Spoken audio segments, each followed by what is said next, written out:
forward to more reporting on that out of Shelley's team. She covers corporates for us here at Bloomberg. Let's get a check of what's going on in futures this morning. As we've been saying, talk about an end to the government shutdown, even if we don't completely understand how it would work in the Senate, because anyone could stop it, is really boosting stocks. S&P futures up another 0.9%. We were already up. We finished Friday higher, even though for the week we were still down. Yeah, the worst week since early April. So some of the other movers on our radar this morning, there were some other earnings. Tyson's, for example, those shares are moving higher by almost 4%. It expects earnings for 2026 to be little change compared to this year. That's despite beef prices at a record high. Gold miner Barrick maintained its full-year production target and raised its quarterly dividend. As a result of that, ends the end of the government shutdown. Shares are up 5%. Actually, gold is doing better today because of the end of the government shutdown, right?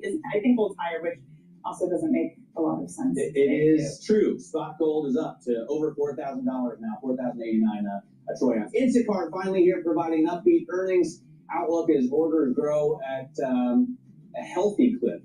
I don't know what a healthy clip is, but orders are growing. They're growing, yeah, that's the net sum of that. All right, coming up on the show, U.S. airlines cut flights, a chaotic weekend for travelers, more on the headwinds facing airliners, and maybe what the end of the government shutdown does to them. That's all coming up on Bloomberg Open Interest.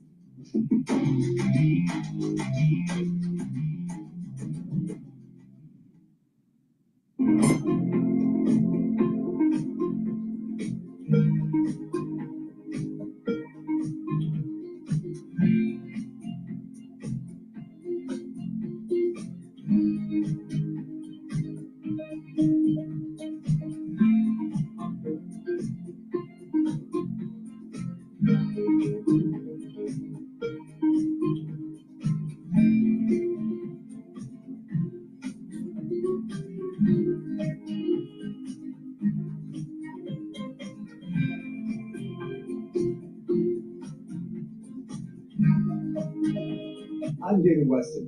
Join me each week on Wall Street Week for stories of capitalism from business, markets, economics, tech, and climate. We go on the road for a look at what lies behind the headlines of today and what will likely be the headlines tomorrow. We need more transparency. Oil and gas is still important. They said every citizen should be investing in the market. Accelerate progress in all fields of science. Watch Wall Street Week right here on Bloomberg. More than what you need to know, it's what you need to think about. I'm Alex Rodriguez. And I'm Jason Kelly. And we're back in another season of The Deal, with athletes and entrepreneurs who are changing the game on and off the field. Jerry Jones. 1-1 is 3 in sports, not 2. And it's because that 3 is imagination. That 3 is putting yourself in a way, having yourself hit the home run. Erica Ayers-Badon. I'm a high-energy board member. I'm very passionate. I have a lot of opinions. Up in our zone. I want to light fires in people's lives. That is still one of my core mandates for all of my businesses. Justin Tuck. I tell all of my friends that play in leagues now, make these relationships now while you're hot. Don't wait till you're like your 12th year in and you're just hanging on. Stay tuned. You won't want to miss it.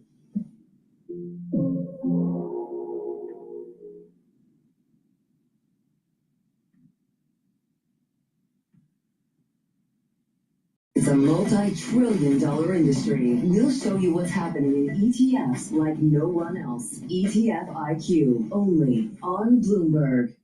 Key investors, top executives, global innovators. Join me for in-depth conversations with the biggest newsmakers on the day's top stories. Insights with Haslinda Aden, only on Bloomberg.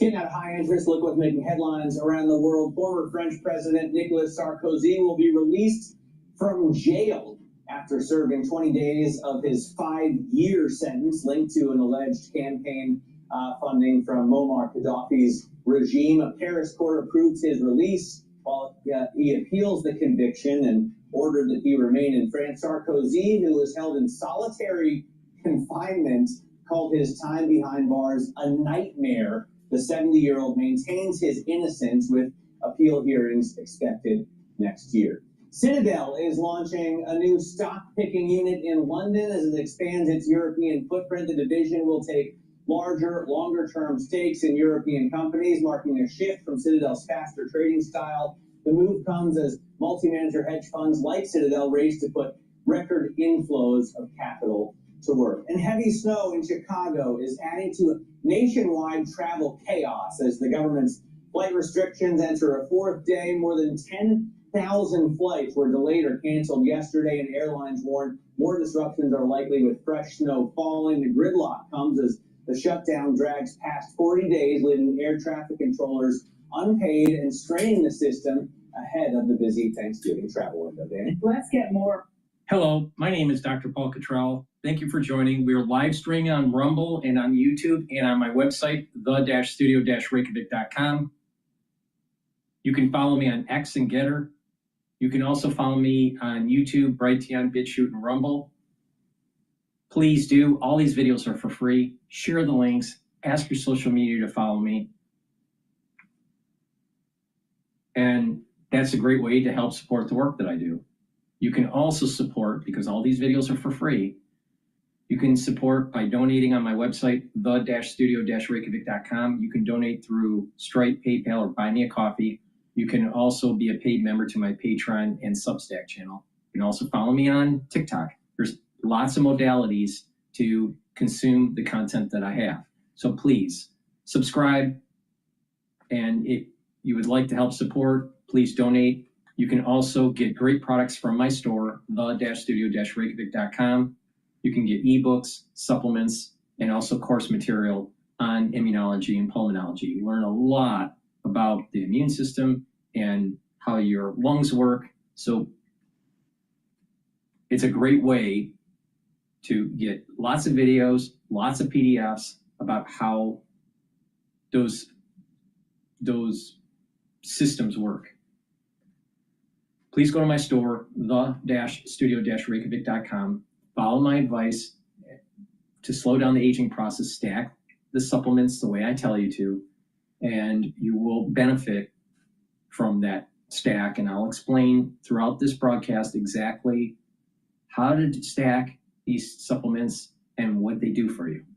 Please go to my store and get the structural nail silver soaps. I have 4 different versions of it. You can get it in peppermint, lavender.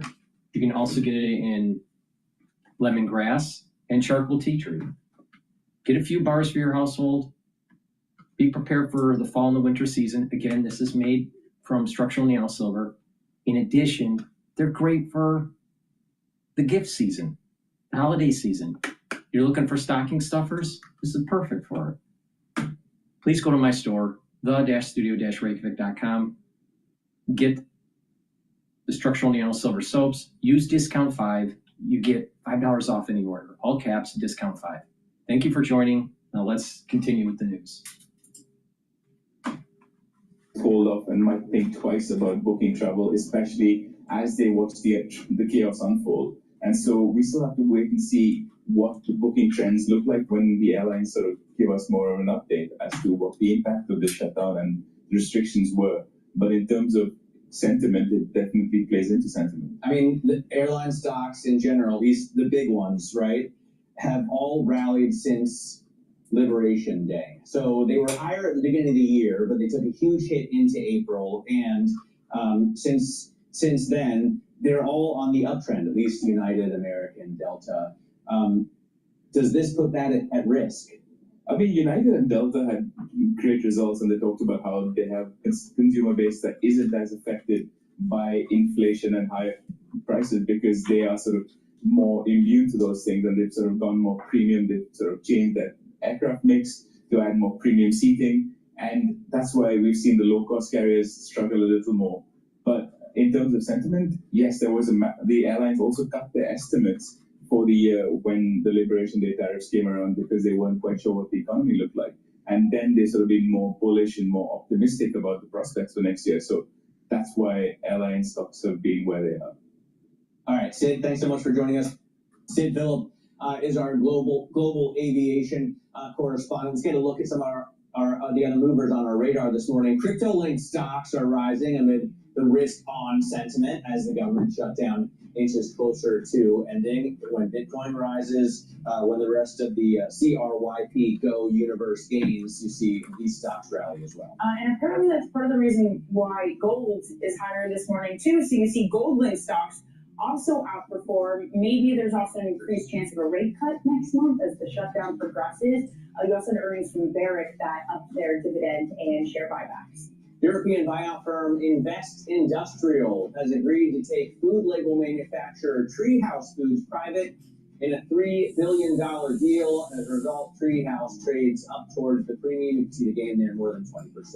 Coming up on the show, Empower's Mark Norton says that volatility will remain high, so it's a good time to prioritize rebalancing. She's going to join the show next. Alrighty, let's take a look at some of the other news that's going on here. All right, let's listen to CNBC here.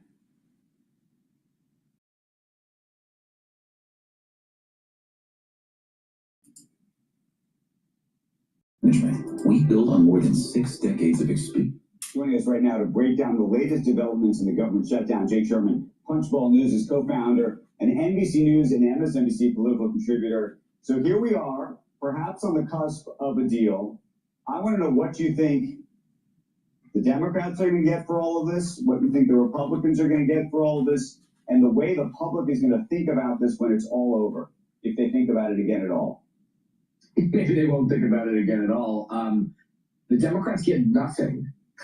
Let's just be clear, they get nothing. They don't get, there's no significant policy wins in this for Democrats. They have been spinning it as, well, they get snapped for a year, they get to reverse the mass layoffs that the Trump administration has conducted since October, and they forestall any layoffs until through January. First of all, the Trump administration laid people off during the shutdown because the shutdown was ongoing. SNAP is funded because that's what happens when you reopen the government. You fund the agriculture department. So there's nothing. There's no real policy victories at all for Senate Democrats, and it reproves the point, Andrew, that shutdowns, the instigating party in a shutdown never gets anything. Donald Trump learned that in 2018, 2019. House Republicans learned that during their Obamacare shutdowns early in the Obama administration. You don't get anything. Now, Republicans, I will say this is not without risk for Republicans going forward, because they're going to be plunged into a conversation about healthcare, which has never been a winning issue for them. Maybe it changes. I don't know. I can't tell the future, but they will be forced to talk about healthcare, which is not a great topic for them. And these credits are expiring. They are. They're going to expire at the end of the year, and maybe they can find something better. Maybe they can't. But that's the only real risk I see for Republicans, which is a modest risk at that. But you're going to hear, Jake, about people anecdotally, X, this is what it used to be, this is what it's going to be now because of and it may be pressure to really to address that at some point. I saw a meme this morning, and you sounded just like it, because it was from G2, and it was a meme where that senator from Nevada was trying to shake down Michael Corleone for a casino license, and he makes unbelievable threats, and then says, "Let me know by the weekend what it is." And Michael Corleone says, "I'll give you my answer right now." So, nothing, and that's exactly how I'll give you, and you're going to pay for it. But Jake, the thing that I'm trying to figure out is, do you think that a year from now, come the midterms, and somehow this factors into that discussion? Midterms I don't know. Does this just go away? Who's worse off, Schumer or Republicans in the midterms? Neither one look very like they're in a great position today. I'll put it this way: in Donald Trump's Washington and Donald Trump's America, 12 months might as well be 12 years. We don't know what we're going to be thinking about, what voters are going to be thinking about next year. Now, the question is, if Joe's right, maybe they will have to fix this. If premiums are up 2x or 3x in some places, who do voters blame? Do they blame Republicans who control all of Washington, or Democrats who put the law into place and folded in the shutdown? I can't tell you the answer to that definitively. A lot of Republicans have told me that they think that they are going to shoulder the blame here. And listen, Trump seems at the moment, again, with Trump, you don't know where it's going to go, but at the moment interested in doing some sort of healthcare effort. I think that is not easy for Republicans. We've seen over the last 15 years, nearly 16 years, Republicans have not been successful in putting out a plan that people can rally around that is as comprehensive as the ACA, and maybe they don't want to. Maybe they'll make changes around the edges. But Joe, you are right. Republicans, since October 1st or even before, have not moved 1 inch on their position in the shutdown, which is we're not going to discuss healthcare with the government shutdown, and eventually Democrats are going to fold. And they did. And by the way, it's Monday. Maybe the Senate finishes this today. If they're lucky, they need to get consent from 100 senators. So we're going to go into at least toward the end of the week, middle end of the week, before this is fully resolved. And it will take airports and the rest of society a couple of days here to snap back. Hey, Jake, that's the point. This is Every time I open that spreadsheet, my soul left my body. I have that too, but I switched to pipe drive. This is how I always pictured sales in my head. I didn't know it could be so organized. Leave spreadsheets behind. Discover Pipe Drive Sales CRM. A peace plan for Gaza. For the plan to advance, Hamas must disarm. Instead, Tonight, terrifying images emerging from Gaza. Videos show Hamas-linked gunmen carrying out a public execution as they return to the streets. Hamas on a rampage, executing Palestinians, bloody crackdown, spreading terror. For freedom, not terror, Hamas must go.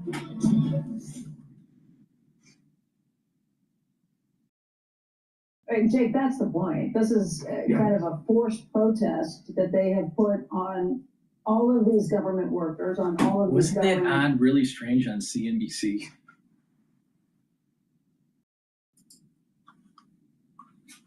Recipients saying this is so important to us and we're going to take you along with us.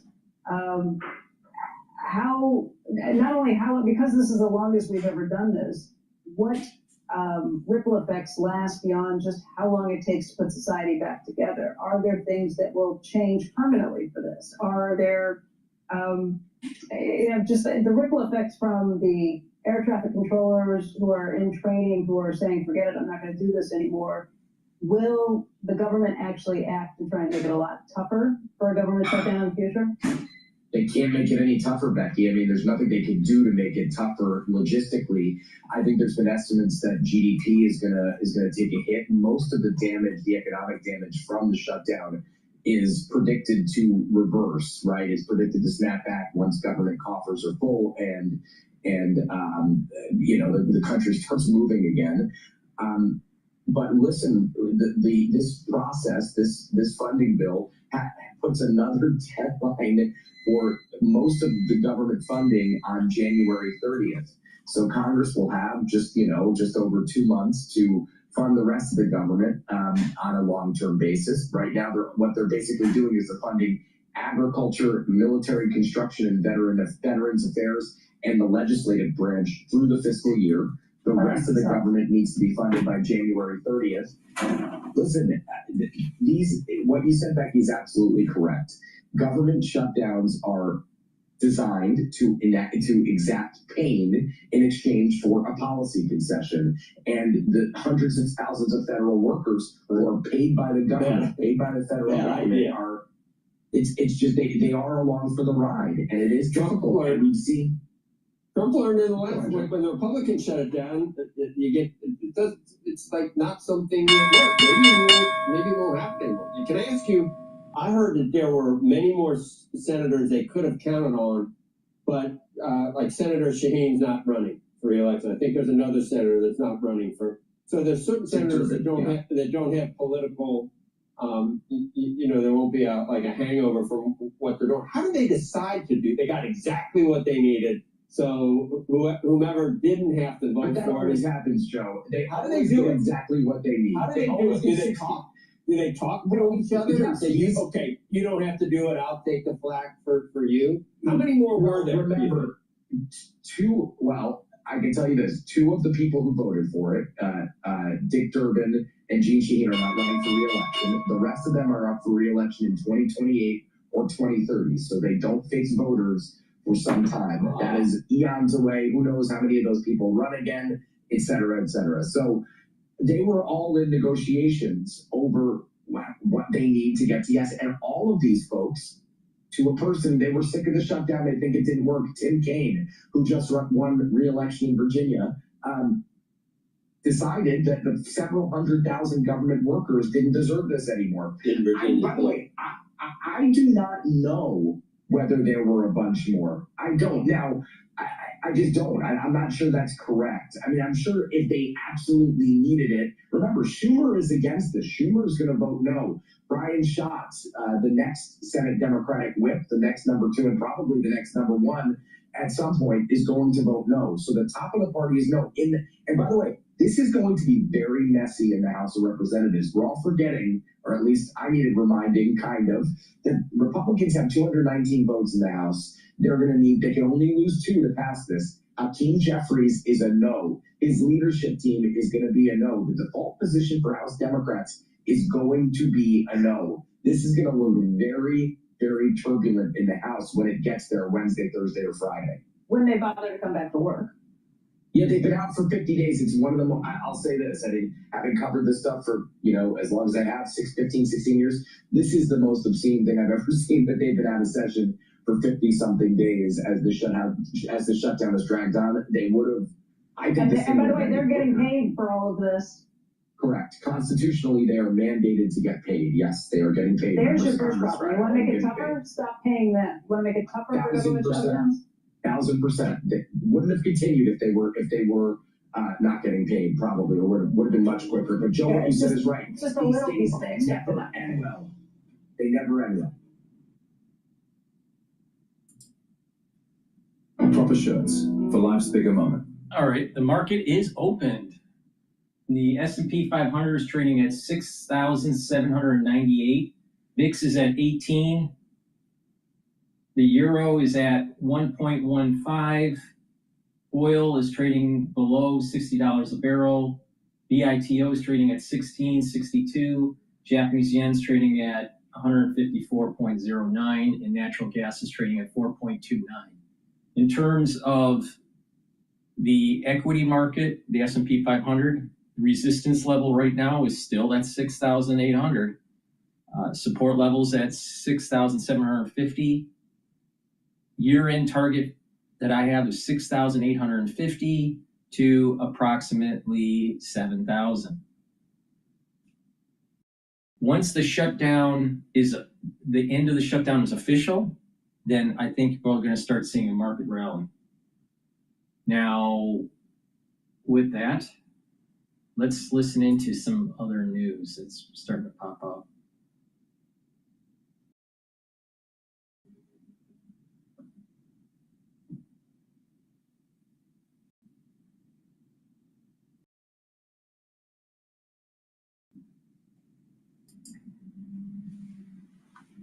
Well, joining me now for a packed hour, we have Wall Street Journal editorial board member Alicia Finley, The Fixer host on Fox, Marcus Lemonis, NYC councilwoman and immigrant from the Soviet Union, Ina Vernikov, and United Refining Company chairman and CEO, as well as Red Apple Group chairman and CEO, John Katsimatidis. Great to see you all. Thank you for being here. Ina, first to you. Your family came to escape Marxism. Now you're living in a capitalist city that has a Marxist mayor. How does that make you feel? Oh, it's absolutely devastating. Families like mine escaped socialism and communism. The former Soviet Union was a communist country, and we fled here in the 80s and the 90s for capitalism, for the free market economy, for the American dream. This is the country, this is the place where our parents taught us, if you work hard, you could be anything you want to be, and that's exactly what happened. We came here, we didn't speak English, and we had to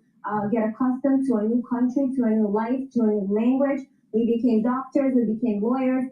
I'm a member of the government in the largest city in the world, and the idea that everything that we escaped is coming here is absolutely unbelievable. We should mention, by the way, that you're in a very rare conservative enclave, or at least more conservative than most of New York, where a lot of former residents of the Soviet Union live. So that reflects your opinion, and I assume the people that live in your community as well. Oh, my constituents are absolutely devastated. We all feel the same way about this.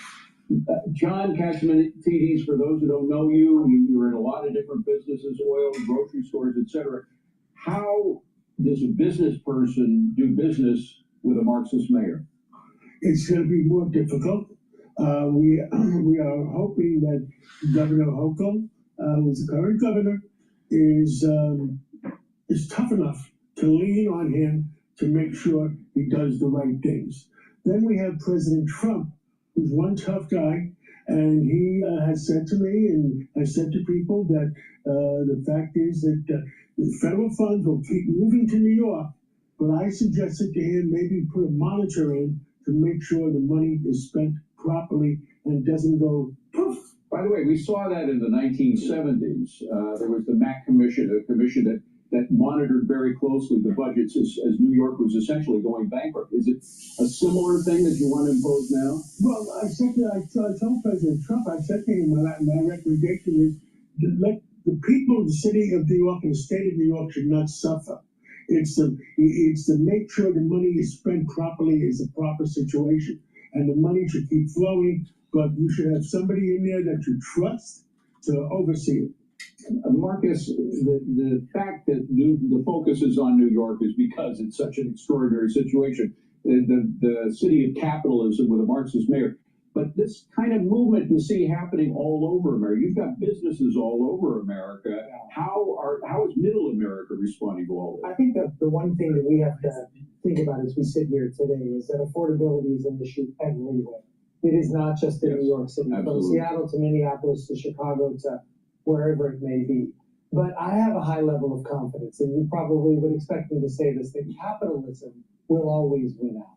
And that the idea of socialism is, in my opinion, a good experiment. When you say that we're just going to experience it for the first time, what's going to happen? It exists everywhere. Mm-hmm. It exists everywhere. This idea that people want things for free and don't want to work for it exists everywhere. But Alicia, it hasn't existed in the Democratic Party for everywhere. And that's the question. Democrats are now clasping hands with Marxists like Mamdani. I just want to play a little bit from Governor Kathy Hochul about a week ago when she fully endorsed Mamdani. Play that tape. Take that energy, that passion, and take it into 26 so that we can take back the House of Representatives, take the Senate, and we take back America. Thank you, Queens. Thank you, New York. I love you guys. They say time is money. What if you had more of it? Gusto saves you 2 days every month on payroll, taxes, and compliance. So you can go from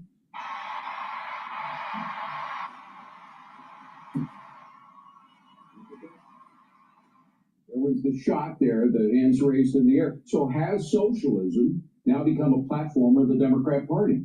Well, I think the party is moving in that direction, but you have to actually look at some other places in the country where it's moving in the opposite direction. I would point to San Francisco, where you have a Mayor Daniel Lurie, who has struck a decidedly different tone, has positioned himself more as a moderate and is trying to tackle the city's problems, homelessness, the cost of living, and has actually tried to welcome businesses, suggested lowering tax rates. And you look out in LA and you have Mayor Karen Bass, who has been an abject failure. But it looks like the city is actually moving in the opposite direction and may elect a reformer. Austin Buechner, former LA superintendent, LA Unified superintendent, a very pro-business background, is mounting a formidable challenge. So what you see is in many cities around the country, when they swing left, they tend to swing back right. And so I think, and you also saw, by the way, on the New Jersey and Virginia races, they elected moderate Democrats, at least gun prices campaigned as moderate. And in fact, we're not radical. We've seen it not only in cities in America, but we've seen it in countries too. I mean, Bernie Sanders is always talking about how he'd like to be like Sweden socialism. Well, the Swedish socialists were on the run recently because the fact that their system wasn't working out so well. They haven't veered all the way to the conservative side, but they've certainly dropped a lot of their socialism. Well, that's right. They privatized a number of businesses, deregulated their telecom sector, reduced their tax rates. They are still very high. And they, oh, by the way, they've also have vouchers, private school vouchers. They, in some ways, they're actually more of a market system than the U.S. is. Although I got to tell you, I did the homework, and the highest tax rate in Sweden is now equal to living in New York or California paying taxes, 52% if you add it all in. So it's, we are becoming more socialist as the socialists are becoming less so. Well, America's Democrat socialists want to take the failed practice of public housing to new extremes, even calling for a complete government takeover of private housing in America, and they want to do the same with medicine. Watch. Presidents Ronald Reagan and FDR represented different parties, but both recognized that government safety nets could suffocate our free market if they grew too big. In the State of the Union address in 1935, FDR said, quote, "Continued dependence upon relief induces a spiritual and moral disintegration, fundamentally destructive to the national fiber." Ronald Reagan put it more simply. Government is not the solution to our problem. Government is the problem. Since then, government has grown far bigger than either could have imagined. But American socialists insist that government's not big enough. They suggest that all our needs, including food, housing, and healthcare, are a national right. The socialist and ex-mayor of New York has even suggested a government takeover of private housing. We'll have to go beyond the market. We won't decommodify housing overnight, but we know what we have to do. Decommodify is Marxist newspeak for removing the tradable value of an asset.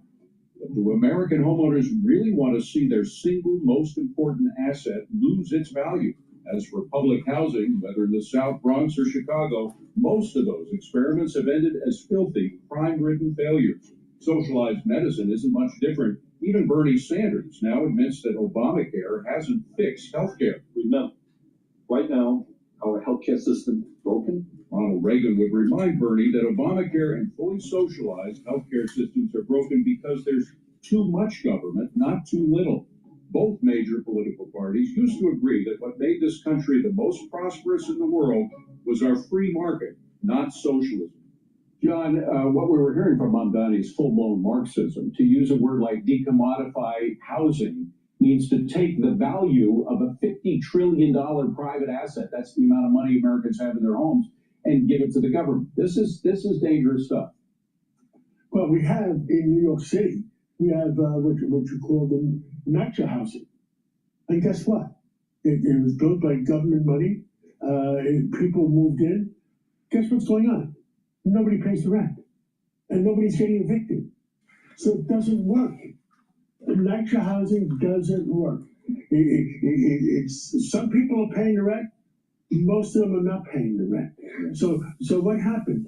If you compare Florida to New York, right now Florida has 23,700,000 people. New York is down. We're going to get into that. Million. We're going to get into all those details in a moment. But Marcus, the fact is, despite the fact there's an affordability crisis, I believe, particularly among young people in America right now, you do have some progress being made right now. You look at household income, for example, since Donald Trump came into office, and it is going up. The household income is going up above the rate of inflation. You also have the interesting situation that while Mamdani really campaigned on the idea of higher taxes, that's the only way he's going to pay for all of his extra billions of dollars of programs. New York voters, when they were asked about the question, do you like taxes? 60% of them said taxes actually hurt the economy. So there are all these contradictions in people's views right now. I think you did an outstanding job of tapping into how people are feeling today. Yes. They didn't want a solution. They just wanted to know they were being acknowledged. When you look at New York City or any other major city, commerce is ultimately what determines the prosperity. And if people don't want to be in the environment, they don't want to work here, they don't want to visit here, there's going to be less folks coming here, less jobs. And what we think looks like socialism today is going to turn into devastation. I don't believe that's going to happen. Alicia, spreading it beyond New York, California just is pushing this new wealth tax. New York would also have a wealth tax if Mondani is able to convince the people in Albany, the people that run the state, to accede to his demands to have a wealth tax in New York City above what we already have. How many times have wealth taxes failed around the world? People just pick up and move, go somewhere else. I think that's exactly right. You saw that in Europe, and that's why the French government has been reluctant to do so despite pressures from their flag. Now, in California, they're scrounging for revenue, partly because the pandemic, COVID relief money is drying up. The income tax does generate revenue, but that could be also a problem if you have a market downturn. So hence, they were looking for a wealth tax to essentially confiscate the money. I would also point out that Democrats in Congress, in 2021 proposed what is essentially a wealth tax, and that is a mark-to-mark tax on capital gains, so unrealized income. Now, I would not discount that as a possibility if Democrats gain control of Congress and the White House in 2028. I believe we have a sound from Senator Blumenthal that I'd like to play, because there is so much spending going on, not just on the local level, but already on the federal level, particularly with regard to Obamacare. Here's Senator Blumenthal. Roll. When the Affordable Care Act was passed, health care was a lot less costly than it is now, and insurance rates were a lot lower. So these healthcare tax credits are necessary in light of healthcare inflation to make it affordable. You know, it looks like Obamacare is becoming socialized medicine. How did socialized medicine work where you came from? Oh, terrible. It didn't. There were lines to the doctor. The doctor would use one set of instruments. The quality of healthcare was terrible. And it just doesn't work. It didn't work in the Soviet Union. It doesn't work in any other country. Right. By the way, my wife had a stroke in London. Thankfully, she's okay, but we had to spend a month in British healthcare. Same in British healthcare. They were very nice people, but they were broke. They were not very nice people. They said, okay, probably not, but in London, they were good people, but they couldn't. The nurses had these little pocket screwdrivers with them wherever they went because all the equipment was breaking down. They didn't have the right medicine. People were dying of MRSAs all around. And no anesthesia. No. Oh, God. All right. Thank you, folks. Stick around. Don't go away. All right. What does it take to lead? If you don't protect capitalism, if you don't protect your constitutional freedoms, you're going to lose them. You have to be an engaged citizen. And unfortunately, we have a lot of people out there that have been dumbified because of TikTok and X and these social media platforms that has produced individuals that have very short attention span. They're not doing the proper investigation on the problems at hand in the society and understanding that if we don't protect our constitutional freedoms, we will lose them. Please go to my store, the-studio-reykjavik.com, and get the cleanse. The cleanse or the Max 35 will help to boost up your innate immune system. How? You take a teaspoon a day, swish it in your mouth, you gargle about 20 seconds and then swallow it. What that will do is improve the health of your oral cavity and your oropharynx, maintain your mucosal barrier, and help the health of the epithelial cells in your oropharynx. Super important. Now, I've been taking this as part of my protocol for over 5.5 years. Take a teaspoon a day, every day. If someone around you, or if you are not feeling well, take a tablespoon or 2 a day until everything's all clear, and then go back to your maintenance dose. And take it every day. Slow down the aging process by boosting up your innate immune system. Also, go to my store, the-studio-reykjavik.com, and get the ubiquinol. Ubiquinol is the most bioavailable form of CoQ10 that you can purchase. You can't buy anything better than this ubiquinol in terms of CoQ10. There's nothing out there. The best that you can purchase is on my store, the-studio-reykjavik.com. Now, by soaking up free radicals, you're reducing stress in the cell, improving your tissues, improving your organ systems, but also you're improving your mitochondria in the cell and boosting up energy levels so you have more ATP. And ubiquinol will help to protect your neurons. Super important. So if you're taking CoQ10 and it's not ubiquinol, you aren't protecting your neurons as effectively. Please go to my store, get this ubiquinol. It's the most bioavailable form of CoQ10 that you can purchase. Make sure that you use discount 5 and you get $5 off any order.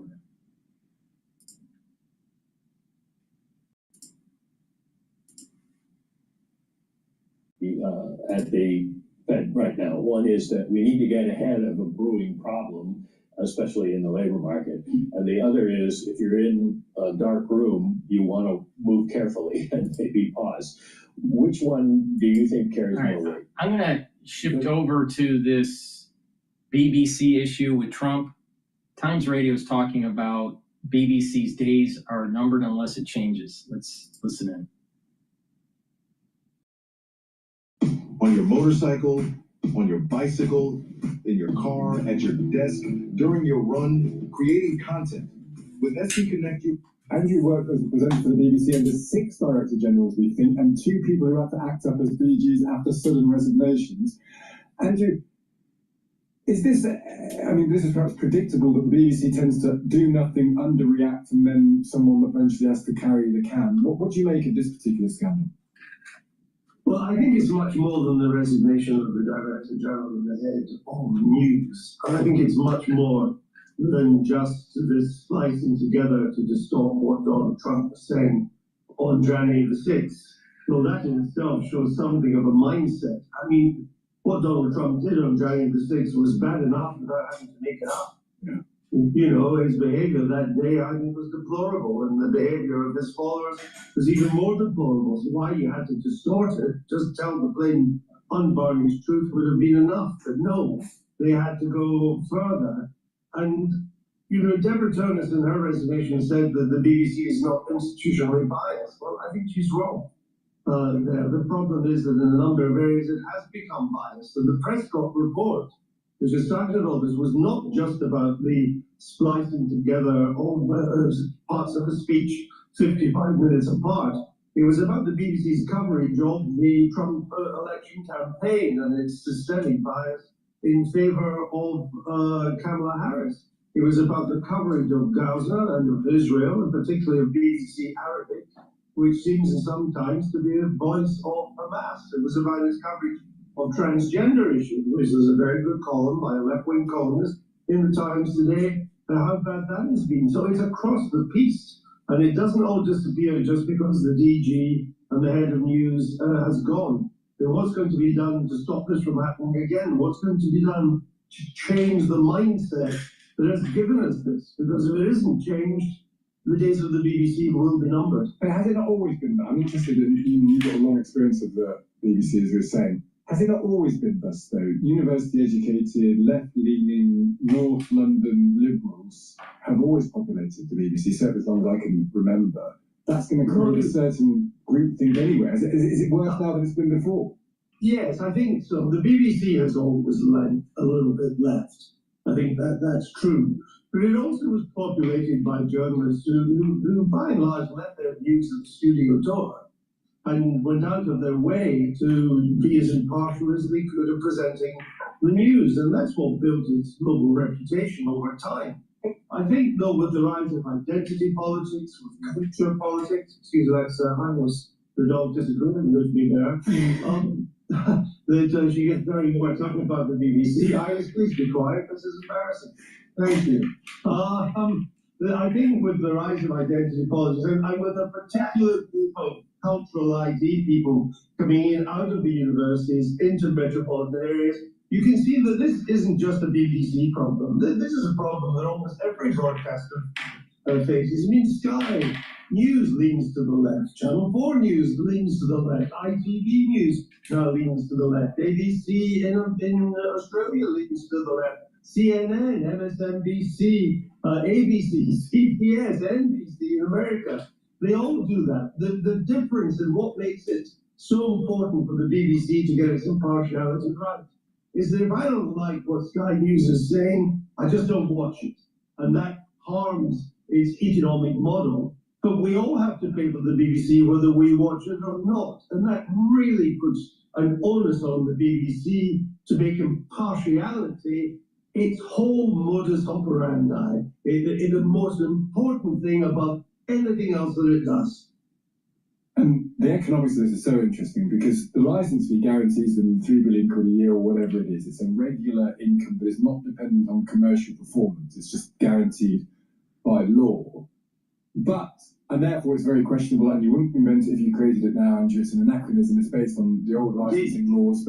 It's 100 years old, based on a completely different set of technologies that have been utterly superseded in the intervening century. So is the answer just to get rid of the license fee and make the BBC sink or swim in the commercial waters, or actually would we lose something really important if we lost that? Well, the license fee was invented when Lennon was in the Kremlin. Think about it. The license fee was introduced when Lenin was in the Kremlin. That's when Warren Harding was the president of the United States, and Lenin was rolling out his new economic plan to replace Stalinism. What he thought would replace Stalinism, of course, Stalin came back, took over from him. So it's a long while ago, and it's quite difficult to see this model survive. I mean, I think the license fee is anti-progressive. It doesn't matter what your net worth or your salary is, we all have to pay the same amount. And yet, in a curious way, given that we now live in a kind of echo chamber of media, which people, fake news is everywhere these days, you don't know who to trust, you could argue that a properly run BBC that put impartiality at the center of everything it did in terms of news is in a way more needed than ever.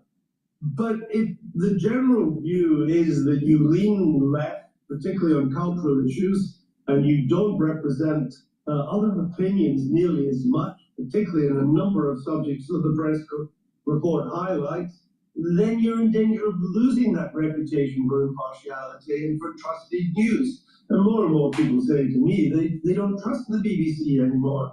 And if they don't trust the BBC anymore, it has no future. So it is curious that the media environment has never been more challenging, never more difficult for something like the BBC. And yet you could argue it would be nice to have one at least semi-publicly funded organization whose whole purpose was to report the news as impartially as it could. Andrew, can I ask you, it's a bit of an existential. Proper shirts for life's bigger moments. Nervous about your big interview? Our non-iron tech keeps you looking sharp. Delivering the pitch of your career? Don't sweat it in our breathable cotton. Ready? Andrew, can I ask you, it's a bit of an existential question, I suppose, and it's definitely a step back one.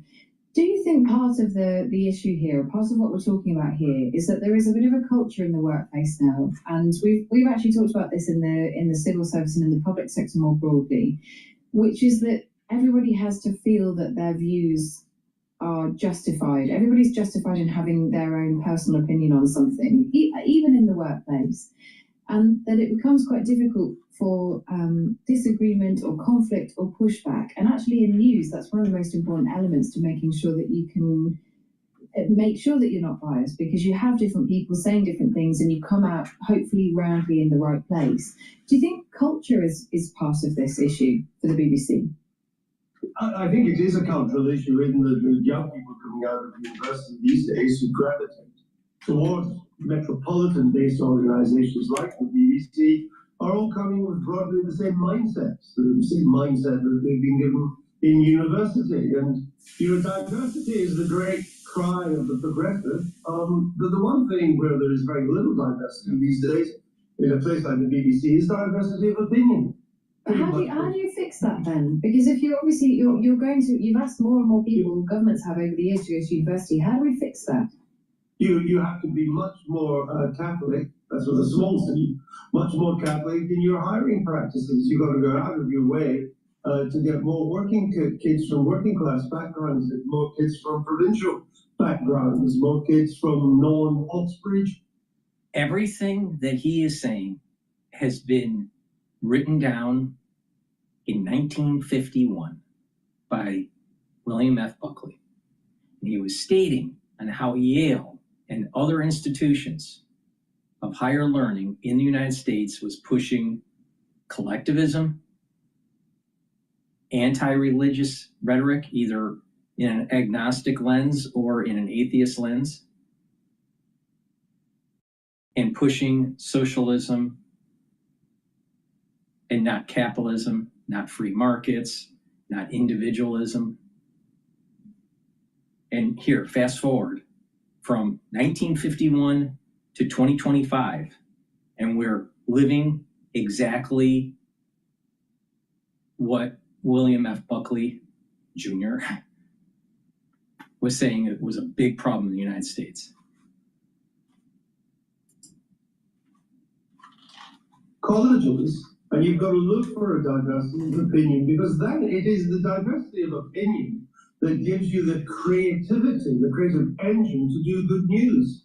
And part of the problem, I think when people like the outgoing head of BBC News says that the BBC isn't institutionally biased, is because she's actually part of that bias. She doesn't see it. She shares all the general progressive left-wing assumptions of 95% of everybody else in the BBC newsroom. So quite often when they put stuff out, they don't even know that they're being biased. They're saying, well, everybody thinks that. How could you challenge that? Well, there is no other point of view than our reasonable, well-thought-out point of view. And that comes from a lack of diversity. Is there a danger that they're kind of neither fish nor fowl? It always strikes me that the BBC, if it's going to get its license fee guaranteed, it shouldn't engage. I mean, the biggest newspaper in Great Britain is the BBC website. It engages in, and the social media presence is huge. It engages in clickbait. It tries to do, it tries to get most read articles. It tries to operate in a media landscape which is often a drive to the bottom. We all live in it. We all have to try and battle against that. We're all part of that, the commercial media landscape. But it both has a guaranteed income, which carries with it all sorts of concomitant responsibilities, but it also gets its hands dirty in trying to live in a world of hyper-partisan and social media. So in some ways, it has the worst of both worlds. It can't possibly fulfill its obligations, and it's sort of scrapping in the muck with the rest of us. The BBC tries to do too much. That's the problem. And it, despite the vast sum of money it gets from the license fee, plus the other £1 billion, more than £1 billion these days from its commercial operations, it doesn't have the money to do everything these days.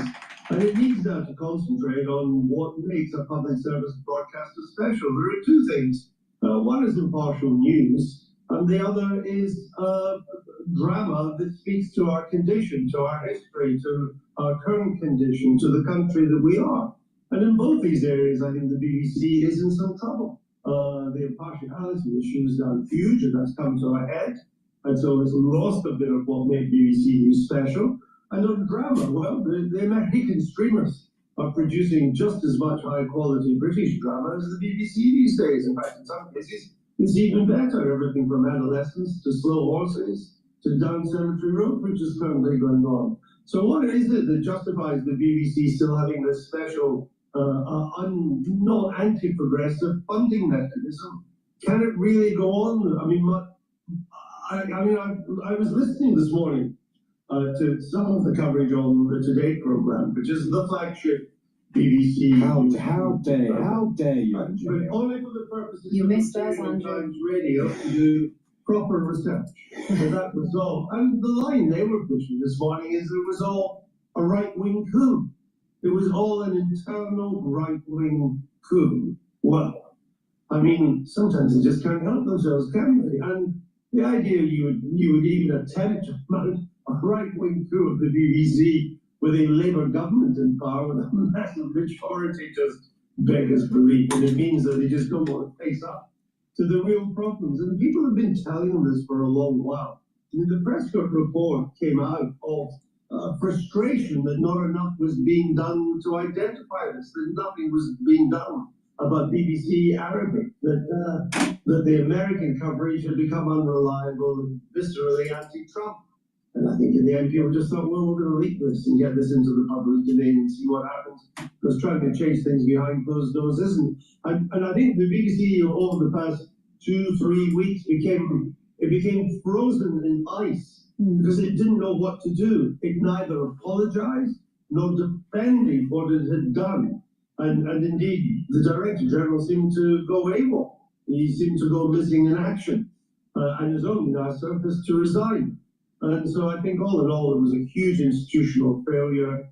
I think they're very lucky that in power at the moment, because I don't see a Labour government letting the BBC go to the wall. I think the Labour government regards the BBC as a bulwark, a balance against what it still sees as a kind of right-wing Fleet Street press. So I think to that extent they're lucky. But the BBC could well be an election issue at the next election with both the Conservatives and Reform deeply hostile to it. And that's not a comfortable position for a public service broadcaster to be. To be an electoral football undermines its very purpose.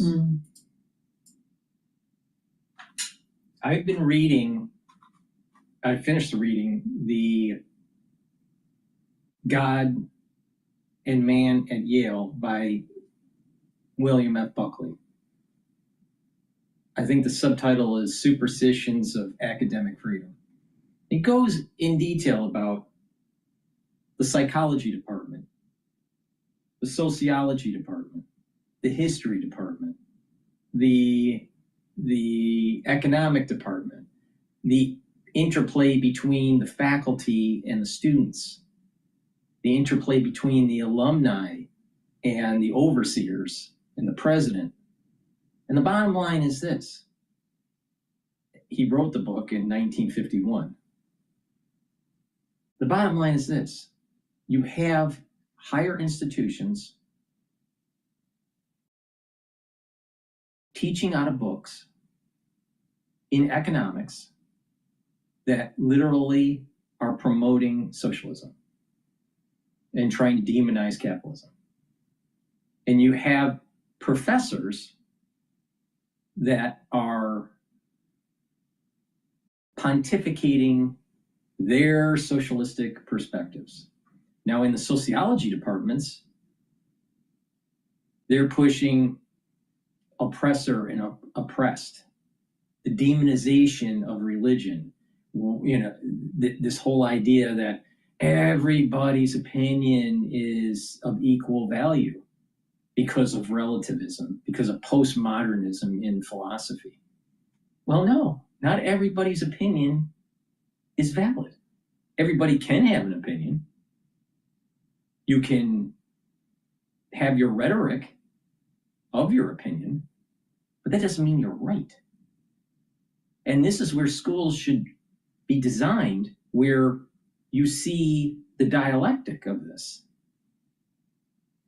instead of one side trying to demonize the other and not allow for continued discussion on the opposite perspective.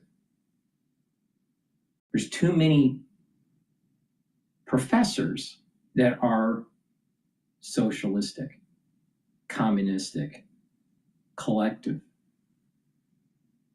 and not enough individualistic perspectives. There is a metastasizing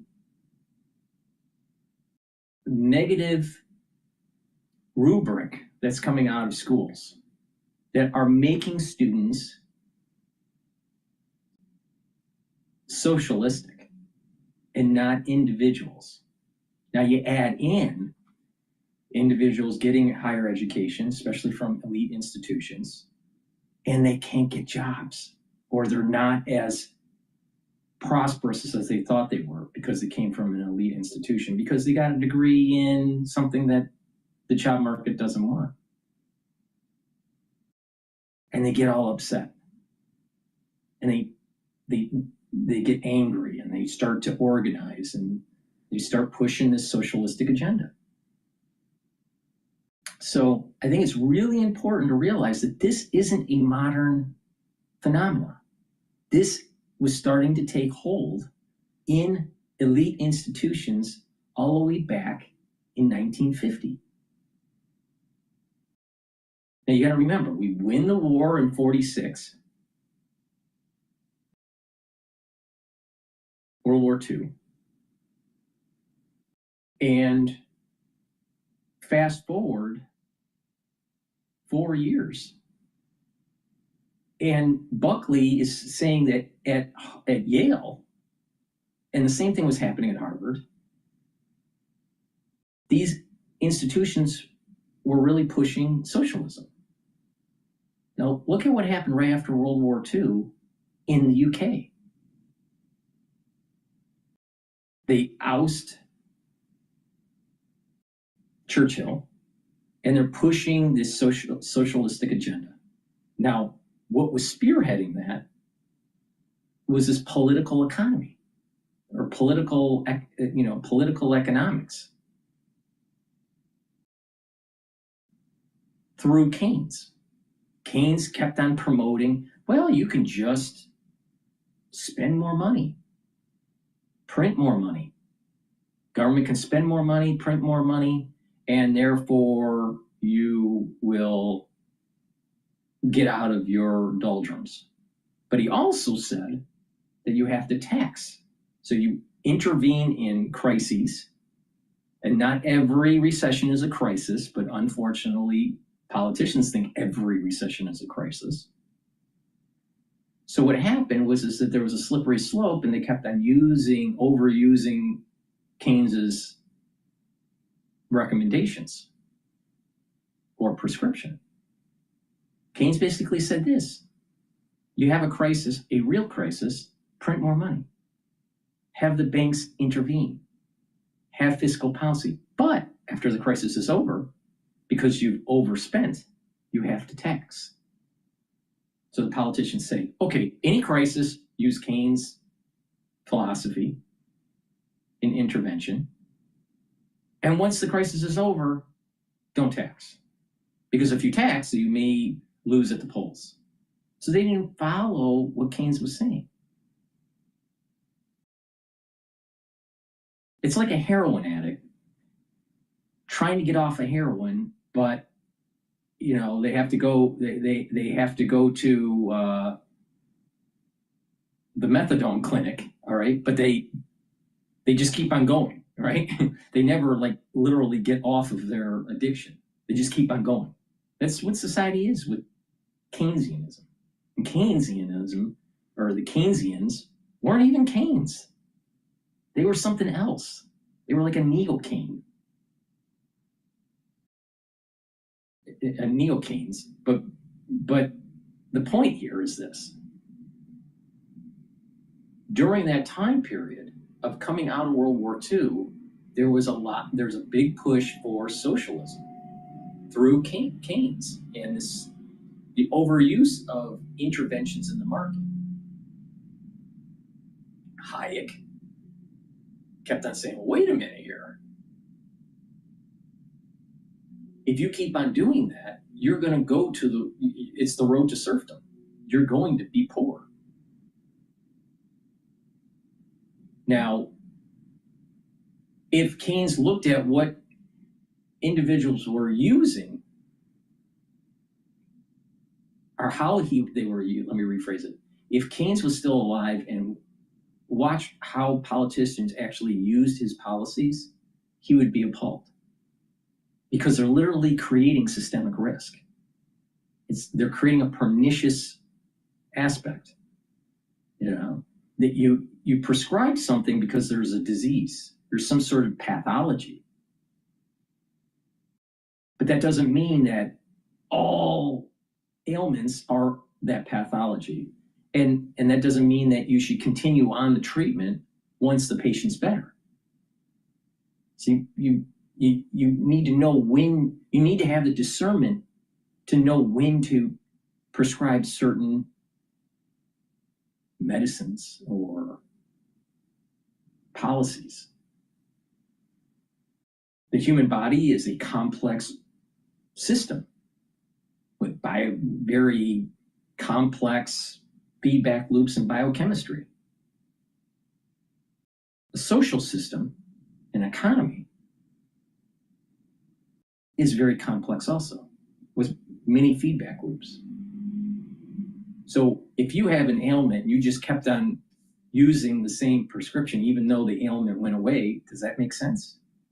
In most cases, no. Well, why would you continue to use Keynes? Keynesian policies on benign things like a minor recession, not a major crash like Lehman. So that's the economic point where they kept on pushing, well, you can just engineer the economy, even though debt kept on going up. Then the demonization of religion,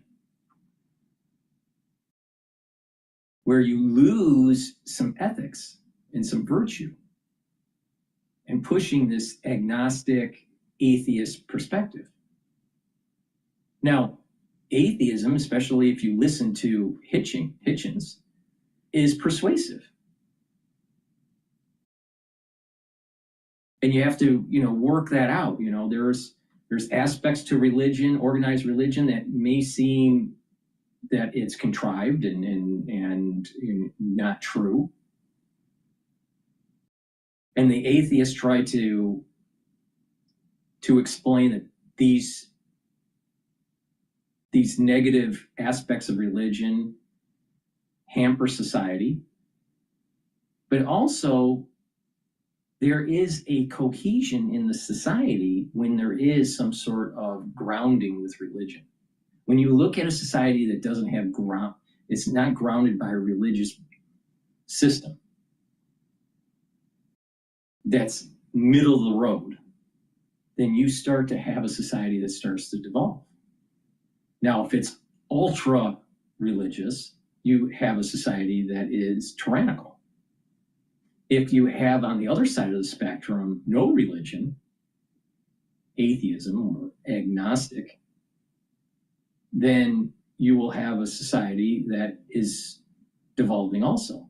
This is the reason why I keep on saying God, country, and family, because religion is a major pillar to having social cohesion. But if you only have religion and you don't have an affinity to your country, you still have problems. If you only have religion and you don't have an affinity to family, that's also a problem. If you're only going to be a monk, and live in a monastery, that's not going to help the society. So this is the reason why it's so important to have God, country, and family as the pillars.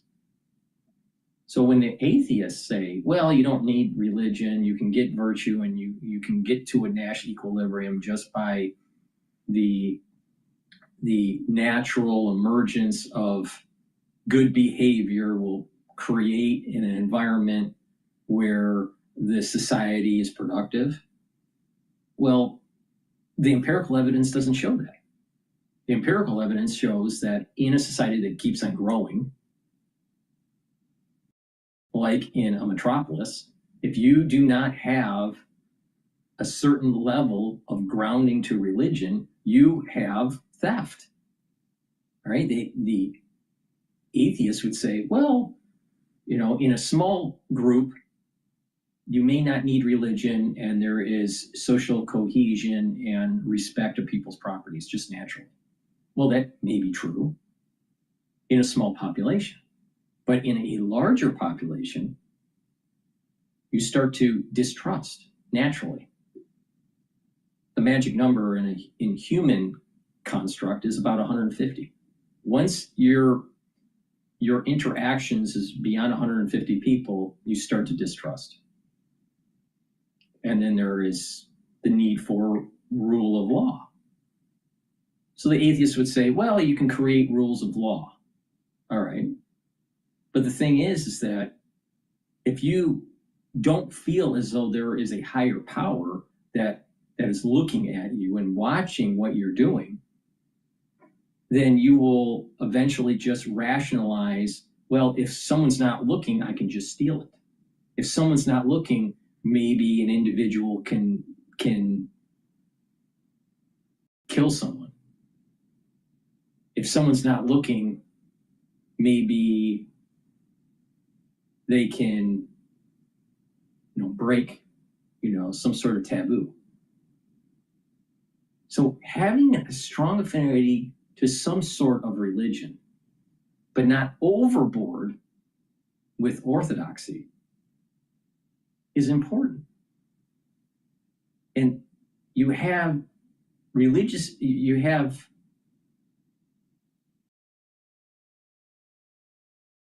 academic institutions that are demonizing religious institutions because they think through just logic that everything's going to work out and that you don't need religion. Well, what society really is productive, law-abiding, and safe and long-lasting if it's 100% atheist? Now, you do need atheists in a society because you need to have that as a break to prevent an overrunning of the society by orthodoxy. So you need a heterodox society. So I'm not saying that atheism doesn't have a part in the whole construct of a society. It does. But the thing is that it can't be this, it can't be the authority or the majority of the society, because what will happen is that you can logically, using postmodernism, just rationalize your way out of virtue. I mean, this is really something that the Greeks were really pushing. What's virtuous? What's truth? And we don't even think about these things anymore, about what's virtuous, right? And when you start thinking about this virtuous thing, then you start realizing, well, wait a minute here. Elements of virtue go hand in hand with God, country, and family. But when you have an atheistic society or agnostic society, there's a high probability of moving towards the postmodernism where anything goes. And that is not a productive society. That's a society in decline.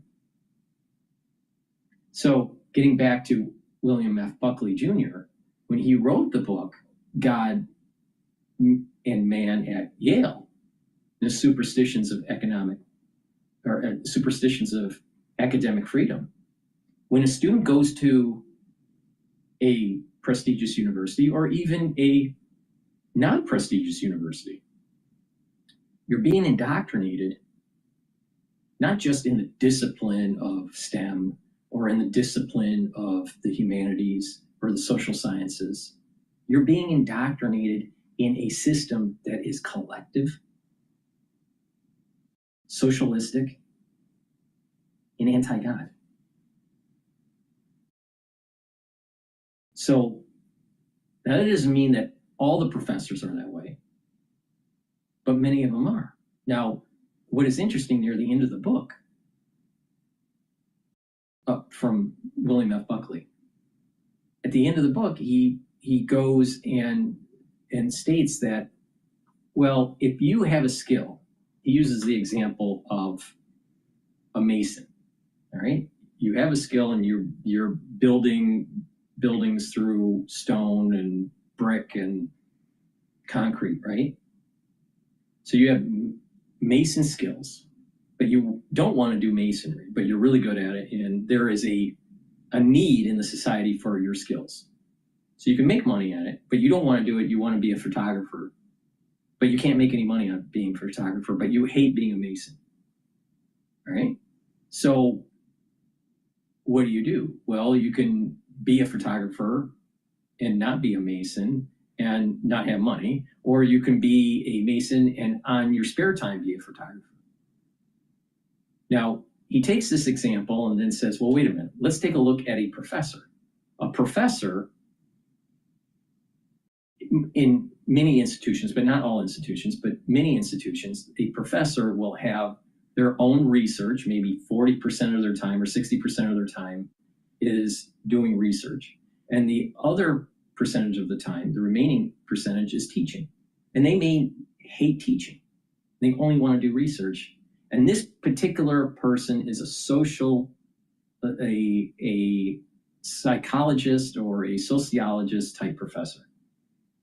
And they want to do research on gender studies or the oppressing class of the white oppressing class, let's just say. That's the type of research they're doing. And The overseers within the university want someone to explain the interactions of people in this survey course in sociology and not be pushing any particular agenda. But the professor wants to push an oppressor-oppress agenda. But it's the tuition, the private philanthropy to the university, and potentially even public funds that allows for the professor to teach. Now, the professor should realize that if the overseers wants you to teach something that is more middle of the road and not so extreme, so students can make their own decision, then that professor should do it.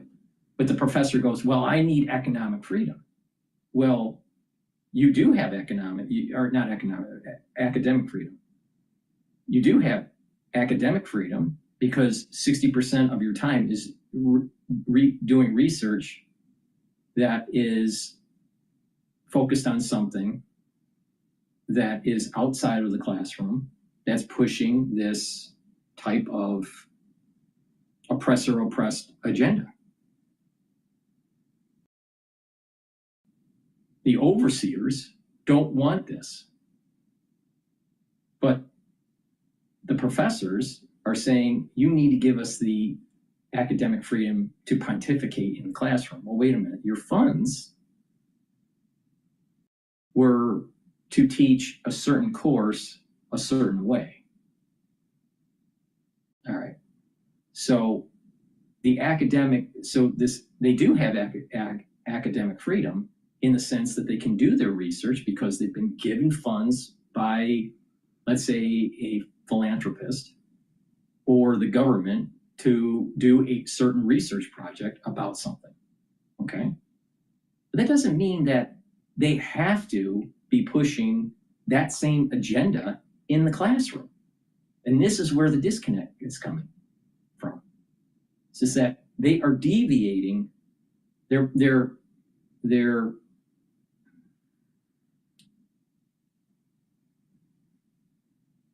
confusing two separate tasks of a professor. The task of teaching and the task of research. And where the school is at in terms of its alumni, its presidents, its overseers, and its philanthropic efforts. Now, take it the other way, where it's a individualistic, capitalistic professor. And let's say the overseers are saying, well, wait a minute, we want you to push collectivism. And he's getting private funds or government funds to actually do research in capitalism and in individualism to prove it that it's correct. He's still beholden to teach collectivism in the classroom, but he has the academic freedom through his research to promote individualism and capitalism. So it needs to work both ways in this. But in a fair institution, the overseers should say, we don't want you to push collectivism. We don't want you to push individualism. We want you to push truth. We want you to push what is true. Now, it could change. So if you're a collectivist and the truth comes out that capitalism is better, then it needs to be stated. And then when you're doing a course on collectivism, right, or socialism, you have to pepper in the content that this research is showing collectivism, but this other research is showing how collectivism is bad and capitalism is good. That's the way it should happen, but that's not what is happening in institutions. What happens is that you get a professor that's a socialist, you get a professor that is a capitalist. Okay? And if someone is going into STEM but has to take general courses in, let's say, economics, they may have only one choice. Pick the path of Marxist or pick the path of capitalism. And let's say this student is middle of the road, doesn't have an opinion one way or the other. But the way the scheduling works for the student, picking the Marxist course fits with the schedule. And he or she is being exposed to Marxism, even though they had an equal desire to learn capitalism. And then eventually it's a slippery slope and it starts to decline. So it's important at the survey courses to make sure that there's fair dialectic that's happening. So students can say, well, wait a minute, collectivism can lead to a decline of productivity, less jobs, less innovation, and eventually an economy that is sputtering. Let the student think through it instead of being told a certain perspective. And institutions that are promoting God, country, and family typically are producing a more productive student. All right? You can have a school that is talking about the virtues of the bourgeoisie, having your own business, being a capitalist, taking risk. The school can also at the same time be saying that there is inequality and that there needs to be some sort of means to equalize that inequality.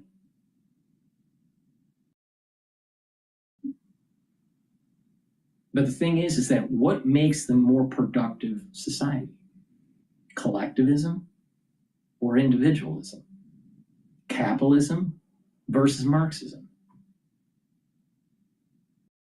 And it's really important. There is an answer to that. If you look at it over a 10-year or 20-year or 30-year period, what societies do better? Capitalistic societies, individualistic societies. Are there inequalities that are created? Yes. Are there inequalities that are created in collectivism? Yes. All you got to do is look at Animal Farm by Orwell. So I think that what William F. Buckley was picking up on in 1951 is the very problem that we have today. And his answer to this was that it's about God. What I will phrase it in modern terms: God, country, and family. If you don't have institutions that are promoting God, country, and family, ethics, virtue, affinity to your society to make it more prosperous, if it's all about conflict and negativity and postmodernism and this idea that everyone's opinion is equally weighted. No, not everyone's opinion is equally weighted. If someone is an individual that is a nihilist and wants to destroy the whole world, should they have the same opinion as someone that is trying to make the world better? If someone is trying to make the world better and this person has access to nuclear weapons, let's say that they are president of the United States, versus a nihilist that's the president of the United States, which one do you feel safer with? Someone that's trying to be more peaceful or someone that's a nihilist? See, not everybody's perspective is equal. Everyone has an opinion, but not every opinion is informed. Now that sounds elitist, but that's reality. It's not really elitism, it's education. It's being an informed citizen.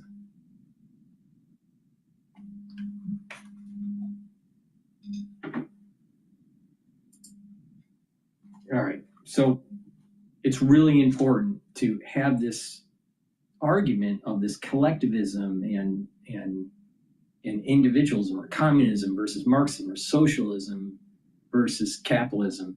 These things have been starting to simmer, going all the way back to after World War II, even before World War II, even during the Great Depression, this was starting to happen. But it wasn't so much, it didn't infiltrate the universities so much. It became really widespread, it seems, in the 40s and the 50s. And we have institutions that want to have it, that if something's bad in your life, it's easy to demonize. It's demonize something, right? This is an important concept that Niall Ferguson was talking to a author that is working on a book. I forgot the name of the book. But it's, and during that discussion, it came to the point where society's ills have to be blamed on someone or something. So Marx blamed the societal ills on capitalism. If you look at Orwell in Animal Farm, it's the human that's the bad. The human farmer is the bad guy, and the pigs are going to, you know, make things right. Animalism will correct the ills of capitalism. Now, you fast forward through the Cold War, after the Cold War, this monopolar world that we have in the hegemonic power of the United States. And you have inequality because capitalism is prospering for many people, but there's also income inequality because of this erosion of the dollar and the asset appreciation. And if you're not part of the asset appreciation class, you're going to be missing out. And a big part of society is missing out on that part of it. So, machines outside on the street, it's a street cleaner. Okay, so we have individuals that are wanting to blame someone of the ills of this disparity that's happening in society, this power imbalance, especially economically. So take it one step further. It's not just capitalism. It must be the oppressor and an oppressed category, which is a subset. It's a subset of this Marxism. It's a subset. It's actually talking about the dynamic of the animals and the humans in Animal Farm. This oppressor and oppressed. The animals are oppressed. Who's the oppressor? The humans. Okay? But really what it's about is it's capitalism oppressing the people, yet not paying attention to that there are many people that are benefiting from capitalism and society moves forward. Now, so you have institutions pushing for this oppressor oppressed. And it snowballs into certain groups, white males, right? What was, just a few years ago, what was the big thing? The white male is the problem. Too much masculinity, too much, not giving equal rights to women. So there was this feminism, the oppressed, and the oppressor, white males.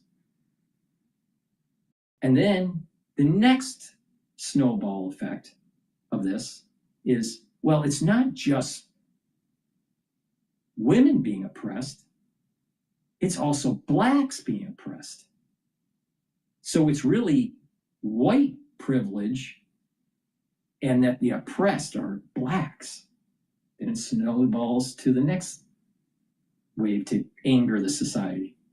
Well, it's not just black oppression, it's oppression of all minorities. The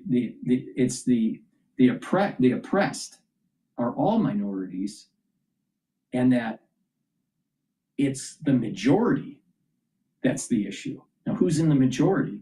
Well, the whites. So they've added to the oppressed pool. They started with feminism, then kicked out whites that are feminists, and put them in the put the white women in the oppressor category, maintained feminism, but for minorities. Blacks, other minorities, religious minorities like Islam and Hindu, Indians and Semitic individuals in the Middle East, Middle Eastern, Asian, right? They must be oppressed because of this white class. Now, what happens is that you can't anger your society too much because you don't want it to devolve, right? Because you start to lose your movement. You start to lose your movement in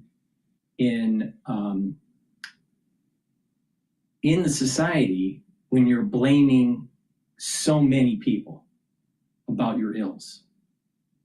So you have to kind of backtrack, okay? You kind of start seeing this about a year ago when the white feminists started seeing, well, wait a minute, this movement of oppressor-oppressed category started to push out the white feminists and only accepted non-white feminists. They were more important than the white feminists.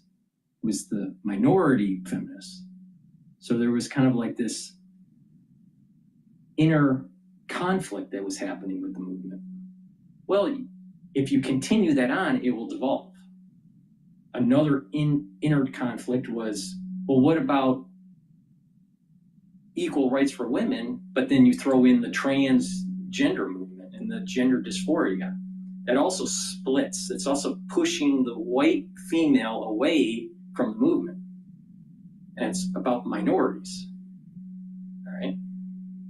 So you add in, well, instead of the society, because it's hard to accept this type of mentality if you're going to demonize almost everyone in your country. How are you going to maintain the movement? Well, you want to maintain this oppressor and oppressed category, and you just say, well, there's certain groups of people that have money, are politically savvy, and they must be the reason why society is crumbling. And to maintain that social cohesion within the country, that's where anti-Semitism starts to grow up, starts to get higher, starts to balloon out.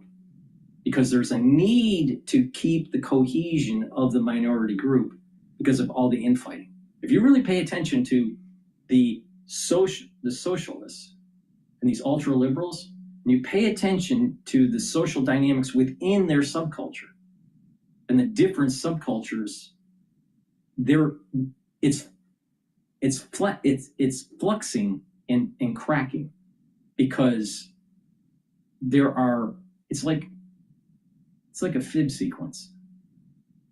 Within their own oppressor-oppressed philosophy, there are oppressors and oppressed within their subculture.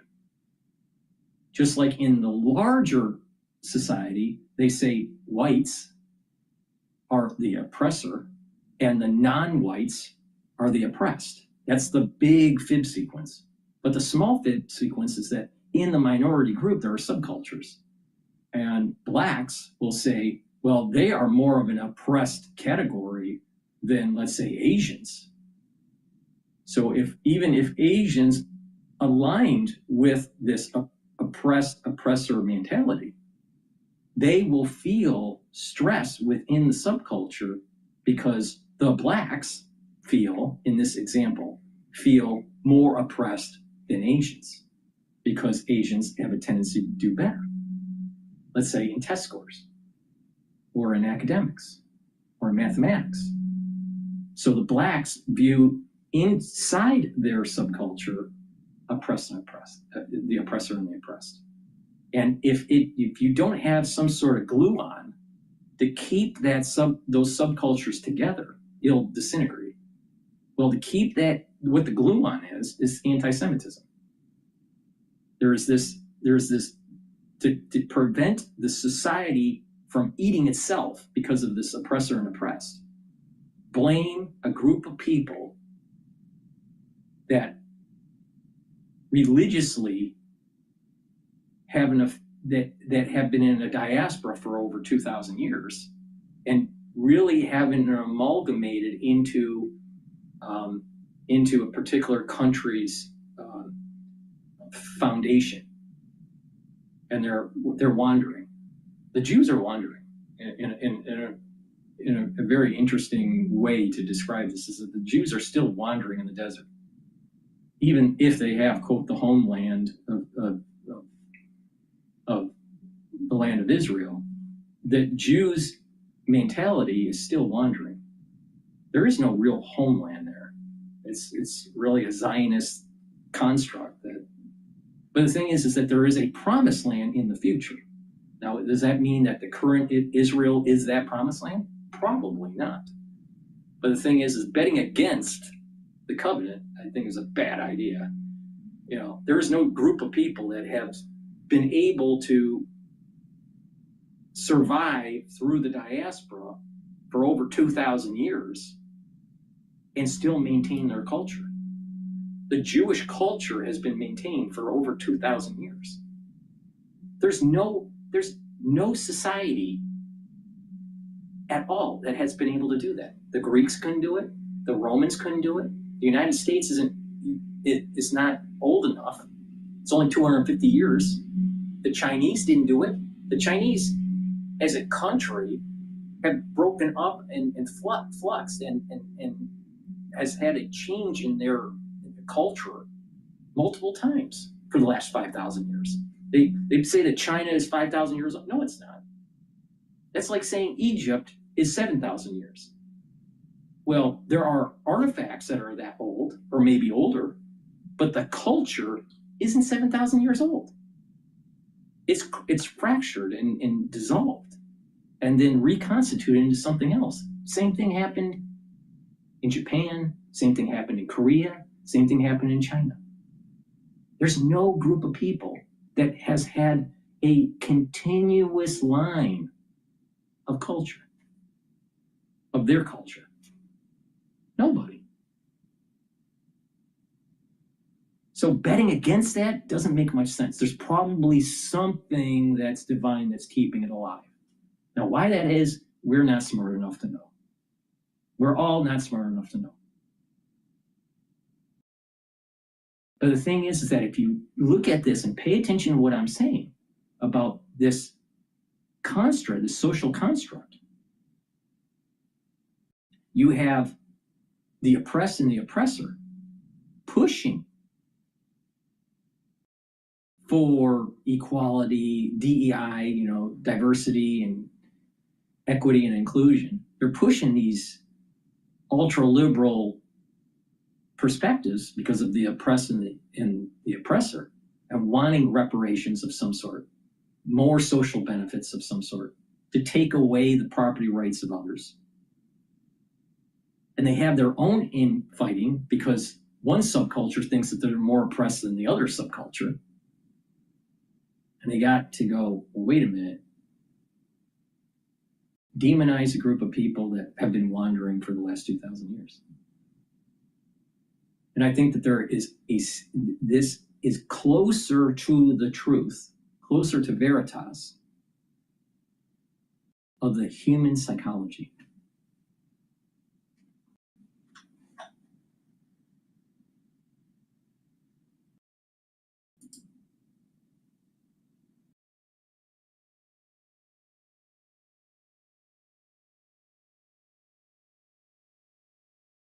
All right, let's listen in to Bloomberg. It's happening right now. It's happening to banking, blockchain, crypto. If change is happening in finance, then it's happening everywhere. And it's happening with Ripple. The U.S. power grid faces the challenge of meeting rising demand at a magnitude that hasn't been seen for decades. The adoption of physical AI. What's guiding your assessment of where we are? So I'm looking at both inflation and productivity. And if you look at inflation, you're seeing that it's been pretty contained so far in the goods prices, which have been directly tariffed. And then you look at the other parts of inflation, you just don't see much of a run up. So that's good news. And inflation expectations, what people expect, remain very well anchored. Look at productivity, and you see that productivity is rising, GDP growth is rising, while the labor market is slowing. So that tells me there's a little bit of that boost coming from firms looking to do more with less, but that's also causing a slowdown in the labor market. So the 50 basis point adjustment we've made has helped support the labor market, but still keeps policy restrictive so that we can put downward pressure on inflation. President Daley, what are you looking at to determine whether it's the 1970s or the 1990s?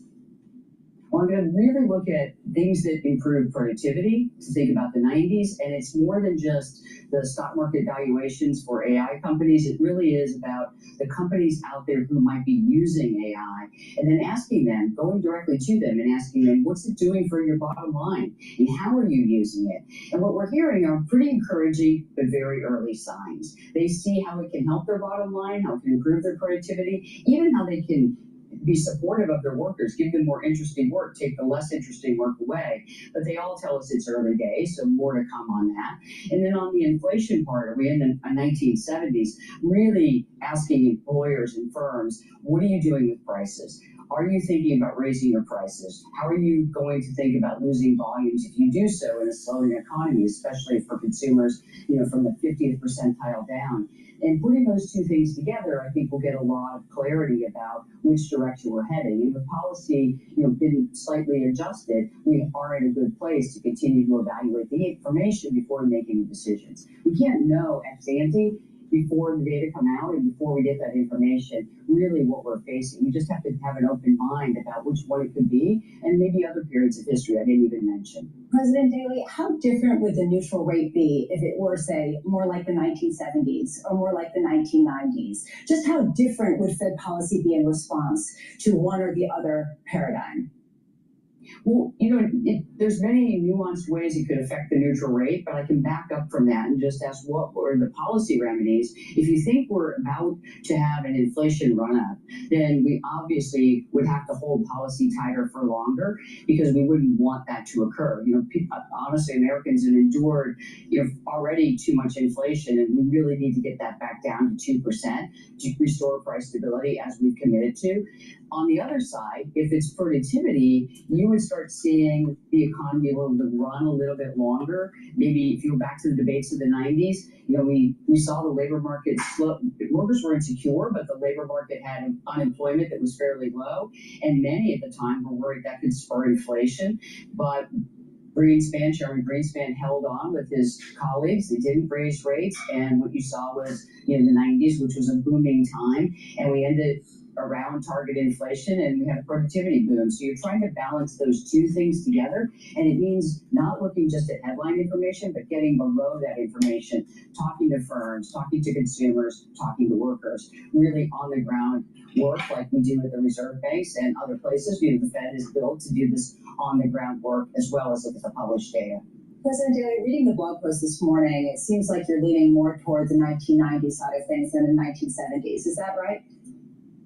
Well, right now, I'm in the West, I have the 9 states in the Western United States, and it's not just Silicon Valley that seems interested in AI. No matter who we talk to, whether they're, small businesses, medium or large businesses, manufacturing, tourism, etc., they're using AI in a way that they say is going to improve their productivity, and they're already seeing parts of it. So when I see that, I'm like, okay, we need to think about that. What really will spur this as an ongoing thing is if they start to change their business processes. So that's what I'm looking at.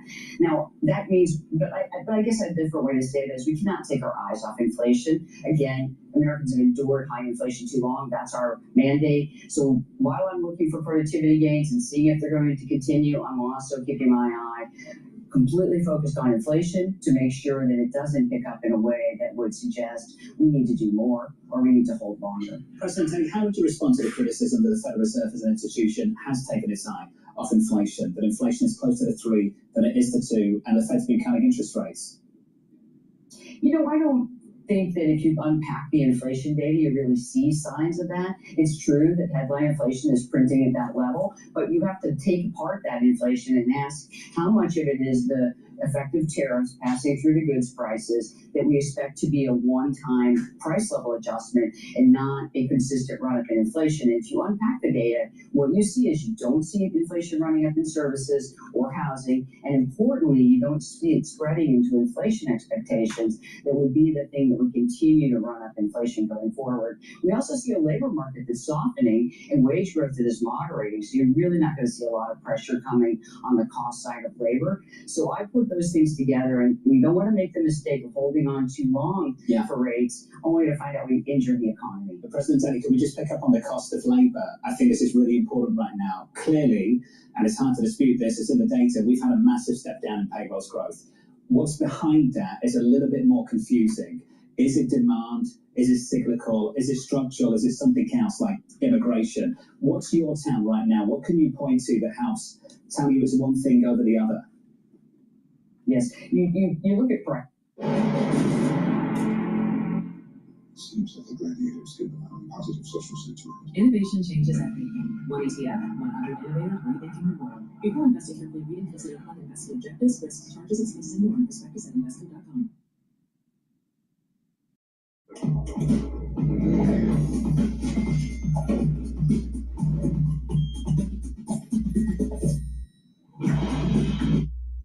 Yes, you look at prices, in this case, the price of labor is wages.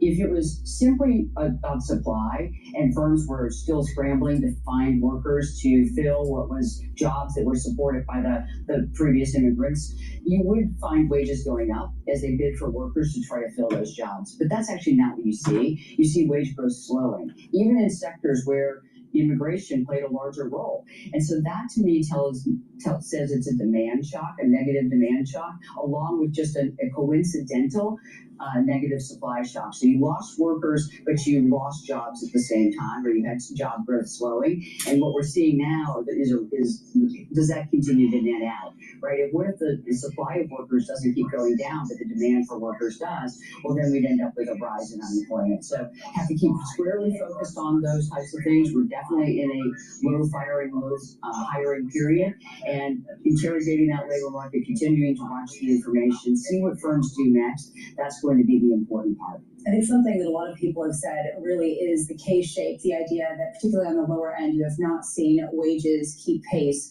with the rest of the income spheres. I just wonder, though, how much we are seeing a massive amount of inflation in asset prices and how that feeds into what you're looking at, especially at a time. And this K-shape is really important. This K-shape movement in the economy, or recovery, if you want to call that, but this K-shaped economy, it's multifaceted. One aspect to it is the skills. Why is there a bifurcation?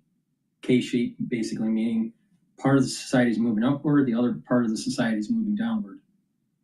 So there's a skills difference. Another part of it is that there's a part of society that has assets, homes and equities, financial assets that are appreciating, while others don't, and their money is being eroded through inflation. And there is also indebtedness. The indebtedness, especially because of schooling, especially with the youth not being able to get jobs versus people that do have jobs, and they have to pay their school debt now, and they're having difficulty. So there's many aspects to this. There's also this aspect of technology, AI, changing the skills gap, changing the landscape of what you need to know, what you need to be able to implement in the job market to be able to be hired or to be maintaining your employment. That's also changing. And so as this bifurcation society through this K-shaped economy, there will be further demonization. The ones that are benefiting from capitalism will push for capitalism, and the ones that are not benefiting from capitalism, and I told you the reasons why, they are going to be pushing collectivism. And the oppressor and the oppressed. The ones that are in the upswing, they're the oppressor. The ones in the downswing are going to say they're oppressed. So as this is continuing, there will be further demonization of white males, further demonization of white females, further demonization of individuals that are successful. And that the minority groups that are not successful will continue to push this collective agenda.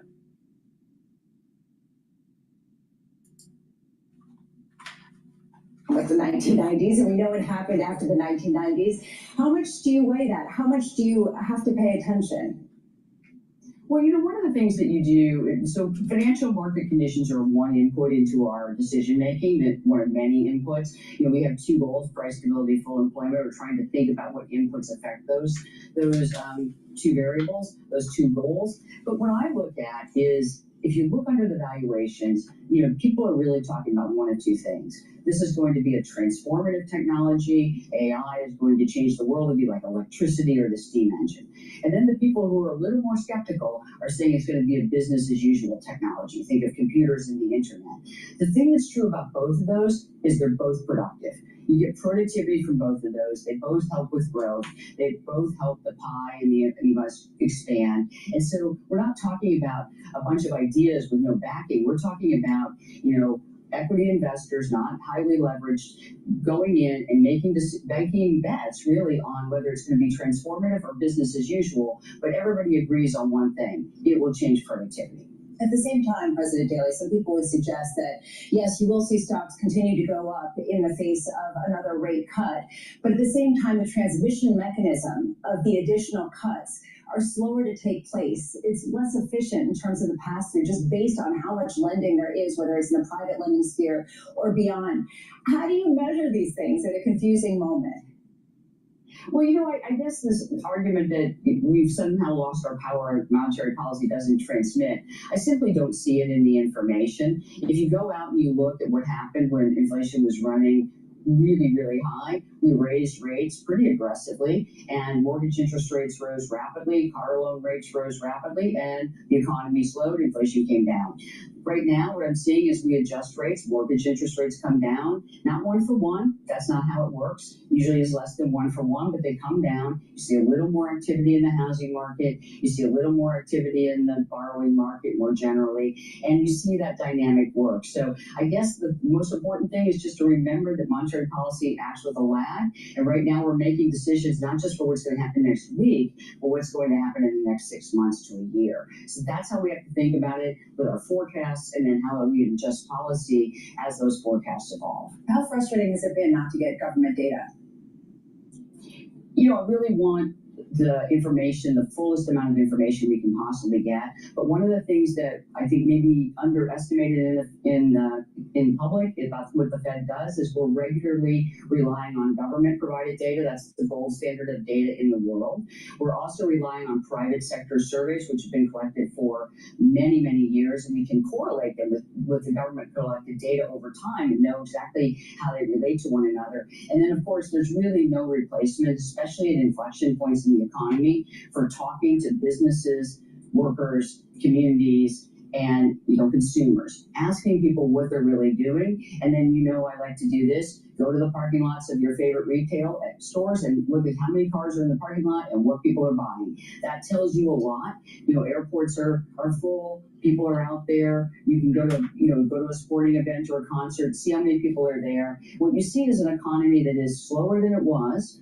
Consumers that are they're more picky about what they spend on, but they're still out there participating in the economy, and that's how we get the information we need to make the right decisions that are according to our mandates, but mostly for the American people. President Tilly, you've been working with the Fed or on the Fed committee for a long, long time in these debates. Have you ever seen it more divided than it is right now on the FOMC? Of course. I mean, if you look at the transcripts and the meeting minutes, and it's helpful to go back and look at the 1990s debates and go back and look at the commentary around the 1970s. It is a misnomer to think people always agree. The right way to think about it, in my judgment, this has been my experience, is that the debate we have, I wouldn't even call it division. I would call it differences of opinion that are really healthy in a debate about trying to make policy in an uncertain time with no truth. We don't have truth. We have forecasts. We have our best estimates. We have taking the evidence and then taking it again and looking through it with different lenses. I see that as a strength of the committee, a strength of the Federal Reserve, and importantly, is delivering the best possible decisions we can make. So I have seen this many times before, and I think it's always at inflection points that you see the broadest amount of disagreement, and it's exactly what I hope people would want from a committee making decisions on inflation and full employment. It really does help us make sure that we're doing the best we possibly can. So you're happy to confirm on the record you have not seen Governor Marin and President Smith in a fight in the 2-day meeting? Can we confirm that, President Day, today? That hasn't happened. You always try, and yet I'm not a rookie. Mary Daly, thank you. Please go to my store, the-studio-reykjavik.com, and get the get the probiotics. Get the probiotics either in veggie cap form or in powdered form. A good probiotic will help to set the foundation for good health. A good gut biome is going to allow you to digest your food properly, absorb your nutrients, improve your immune system, improve the communication between your gut and your liver, which will help with metabolism, and improve your communication between your gut and your brain. It'll remove brain fog. It'll help you to concentrate. It'll help you to get better sleep. And when you have proper sleep, you'll be well rested. You'll have more energy. You're detoxifying your central nervous system, and you're consolidating memory. Your cognitive function will improve with a good gut biome. Now, a lot of people don't realize that good health starts at the gut. In addition, by taking these probiotics, your skin will improve too. So please go to my store, the-studio-reykjavik.com. Get the veggie cap version or the powdered version. Take it every day. Drink it with filtered water. In addition, it's important that you prepare for the fall and the winter. Take the vitamin C and magnesium. This will boost up your immune system, help with brain function, and help with your skin. Magnesium and zinc boosts up your immune system and helps with brain function. Take it every day, and guess what? It's part of an anti-aging protocol. But it's really important to take during the fall and the winter season. If you're not feeling well, take a double dose. Please go to my store, the-studio-reykjavik.com. When you take that double dose, take one in the morning, take another in the evening. All right. With that, Iran sends $1 billion to Hezbollah, says a U.S. official. This is the reason why I was saying Trump chickened out. He should have killed the Ayatollah. The President Trump and Syrian President Ahmad al-Sharar as he becomes the first Syrian leader to ever visit the White House after toppling the Assad regime last year. This meeting comes days after the U.S. lifted sanctions and terrorist designations on the Syrian president after he left al-Qaeda, in 2016. Joining us now is Fox News contributor, former Secretary of State and CIA Director Mike Pompeo. Mr. Secretary, put this in perspective. I know the numbers and the dates, but put it in perspective how unlikely this visit was a few years ago. Good morning, Brian. Yeah, very unlikely. This leader is someone who was working for Al-Qaeda. He was a leader of an organization called HTS, a terror organization who was designated terrorist by the United States of America. So pretty unlikely, but lots has transpired in Syria. Assad is gone. That is a good thing for the world and for the region, for Israel. And now the task is for him to rebuild his own country, which is deeply fragmented and had over 6 or 7 million people flee the country because of Assad's regime. Now he's got to build it all back together. And without American support like you're seeing today from President Trump and that from Mohammed bin Salman and the Kingdom of Saudi Arabia, it's not possible. I wish him the best, because if he can get it right in Syria, that would be a good thing for the United States of America. As you know, Assad's Shia, and he's Sunni. It's a majority Sunni country, but Turkey's got a presence there. The U.S. has a presence there. And there's still various terror networks. You got 71 suspected ISIS members are arrested. That is a form of al-Qaeda. 61 raids carried out. A lot of people are concerned about the numbers of Christians who have been targeted. I don't necessarily think it's coming from him, nor does our government.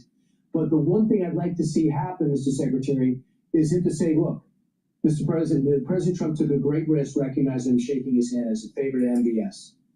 Now I want you to break off relations with Russia. They've been barrel bombing you for the last 12 years on behalf of a renegade leader who's now has a haven in Russia. Why are we allowing them to have this relationship with Russia? We could use leverage to kick Russia out of the country and out of that port. Yes, Brian, he's going to have to step up and do a lot of things, given the support that he's been given, the lifeline that he's been given by the Kingdom of Saudi Arabia, now by President Trump. And President Trump, I'm sure, will put that to him. Not only kicking the Russians out, I think you're exactly right, but it's a hot mess. We need to make sure that he protects Christians. We need to make sure he protects the Druze that are sitting there on his border. These are religions and sects that are different from his. He says he's going to do that. The proof will be in the pudding. We should also make sure that the primary factor in the region, the Islamic Republic of Iran, isn't an influential player there. So he needs to join the West wholeheartedly. He needs to join the Gulf Arab states and the United States, push back against terror. And if he does that, we can help him build out a united, contiguous Syria. And that would be a really good thing. There's a lot of work to do. It is incredibly complicated, and we need to make sure that his history doesn't dominate his future. Quick question. Do you think he is going to join the Abraham Accords? Do you think it's likely? I'm confident that President Trump will ask him to do so, at least tacitly. There's a long way to go before he can do that. He needs to get his political footing. I hope that he will. I hope every nation in the region will do that. It makes sense to simply acknowledge that Israel has a fundamental right to exist. That's at the core of the Abraham Accords. He ought to do it when the time is right. So, and by the way, Iran's regime, even though they're flat on their back with a huge water shortage, has managed to smuggle $1 billion to Hezbollah. So just when you thought maybe Lebanon could be run by the Lebanese, billions of dollars still pouring into which was once the gold standard of terror groups. How much longer, how much longer until Israel has to take them out again? Because they've been resupplied. Right, Israel is striking into Lebanon with some frequency. So even as we talk here today, the Israelis are watching what Hezbollah is doing. Hamas, Hezbollah, the Houthis, the Shia militias in Iraq, they're not going to go away quietly, Brian. This is going to take continued effort from us, from the Europeans. They've got to get serious about this. The Israelis are going to have to continue to do what they know how to do best, and the Gulf Arab states need to join in pushing back against this. You're exactly right. These guys aren't going to lay down their arms. This is not over. There's still work to be done. Yeah, by the way, Jared Kushner meeting with Prime Minister Netanyahu today. The administration gets it. Got to let the hostages out, but the work's got to be every single day, because as soon as if the fighting starts again, the whole Abraham Accords stop. Because and if you get these done and expanded, that will really get us around the bend, perhaps. So thanks, Mike. Appreciate it. Absolutely true. Thank you. Have a good one. You too. More Fox and Friends straight ahead. I'm Steve Ducey. I'm Brian Kilmeade. And I'm Ainsley Earhart. And click here to subscribe to the Fox.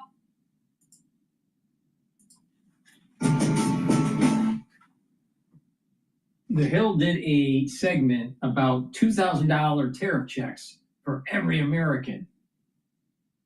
Like, that's not going to be inflationary. My God, I'll tell you.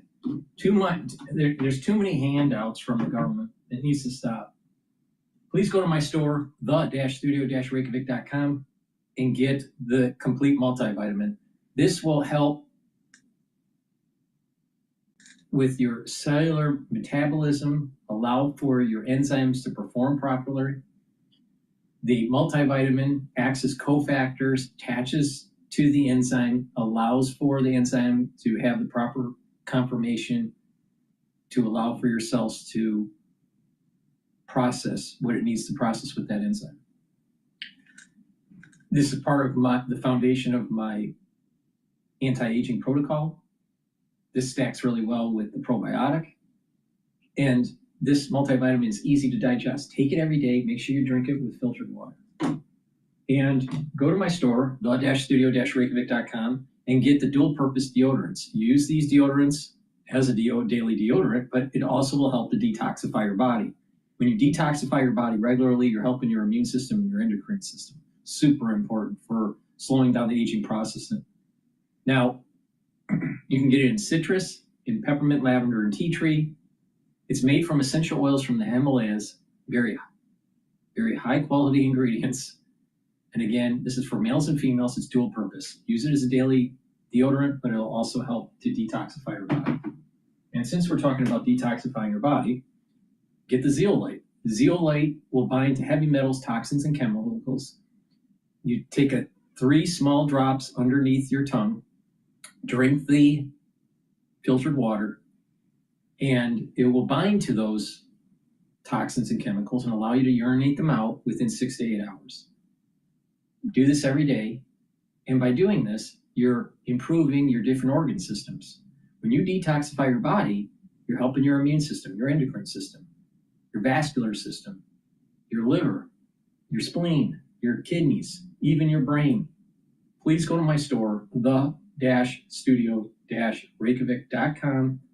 Use discount 5 and you get $5 off any order. All right, let's listen in to The Hill.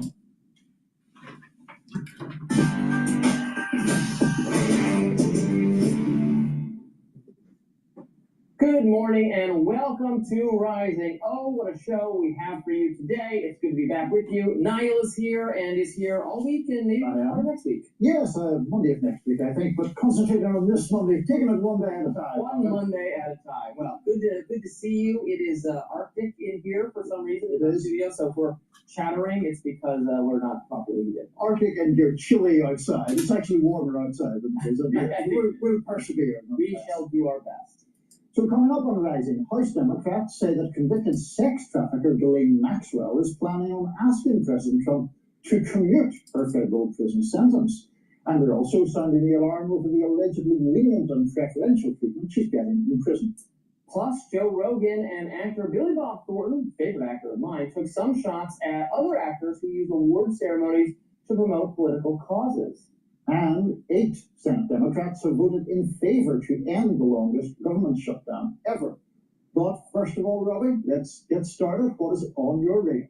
I almost did a radar on how much I dislike Zoran Mamdani. Oh, no. But instead, I decided to start the week on a more conciliatory note. Save my feelings. Here we go. So, no one ever said Donald Trump lacked creativity. The president is clearly concerned that the Supreme Court could rule against his widespread use of tariffs to engage in diplomacy with countries the world over, and has come up with an idea to make them more popular with Americans. Trump is promising to pay every American, except those who are already very wealthy, $2,000 per person. Trump wrote this on Truth Social.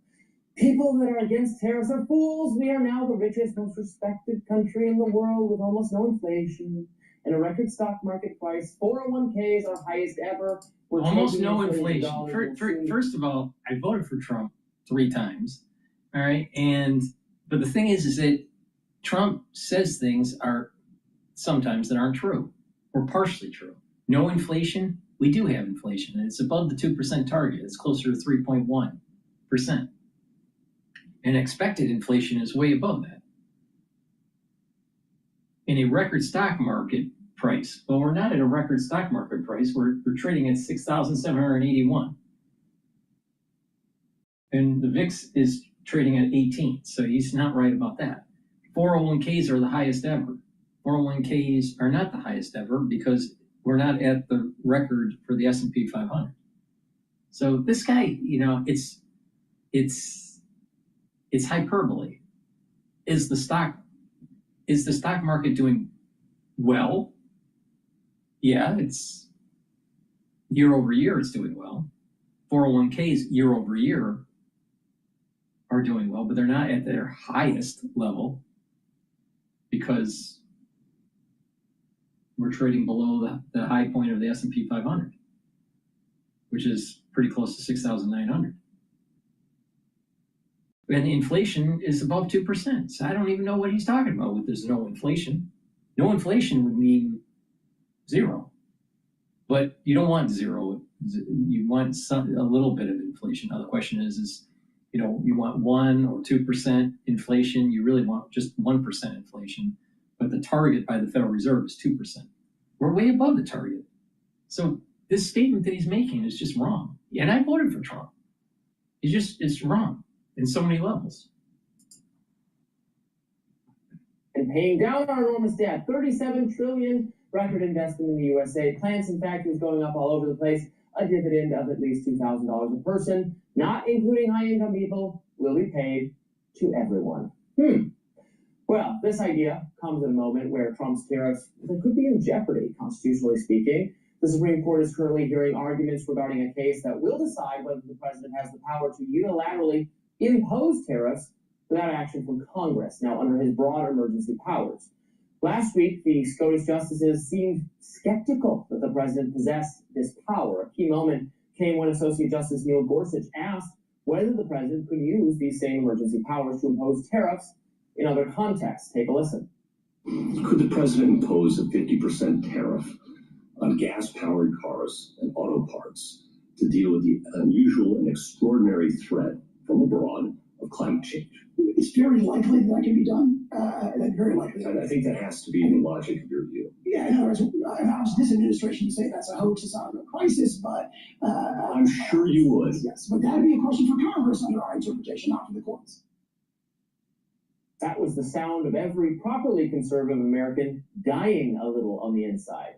I don't care how much you love Donald Trump, if the president can declare tariffs on that basis, just imagine what Democrats will do when they get back into power. Now, as for Trump's latest scheme, $2,000 for every American sounds like a great deal. When will the checks be in the mail, I wonder? Don't get too excited. Treasury Secretary Scott Bessent clarified that these cash payments to Americans could take many forms. Here he was explaining the policy to the media over the weekend. The $2,000 dividend could come in lots of forms, in lots of ways, George. It could be just the tax decreases that we are seeing on the president's agenda.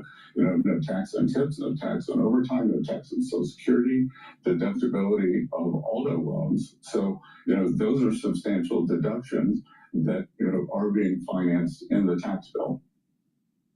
But here's the problem. Now, while When your best friend can do no wrong. With Cottrell, our sofas get it right. What, Pod? But here's the problem. Now, while it certainly sounds good for every American to receive a check for $2,000, the revenue raised from tariffs comes from, well, all of us. Tariffs are, in fact, a tax on the American people. Foreign countries don't pay them. Foreign firms don't pay them. Cost of the tariff is paid by the importer, no matter the good or the product or the resource or the service in question. Whoever is purchasing the tariffed item, whether it's Japanese cars or South American sugar, that's the party who pays them, the purchaser. That party then passes that cost on to domestic consumers by raising the price that they're going to charge when they sell it in this country. All of the revenue raised by the federal government vis-a-vis tariffs is being collected already from the American people. So seen in that light, the true light, the idea of the U.S. receiving some of that money back in the form of checks, well, that's a bit absurd. The tariff revenue was collected from us in the form of higher prices. Skip the checks, just get rid of the tariffs, and watch prices fall. Now, conservatives, if they're being honest with themselves, know that the best way to have a healthy economy is to have a federal government that is maximally hands-off.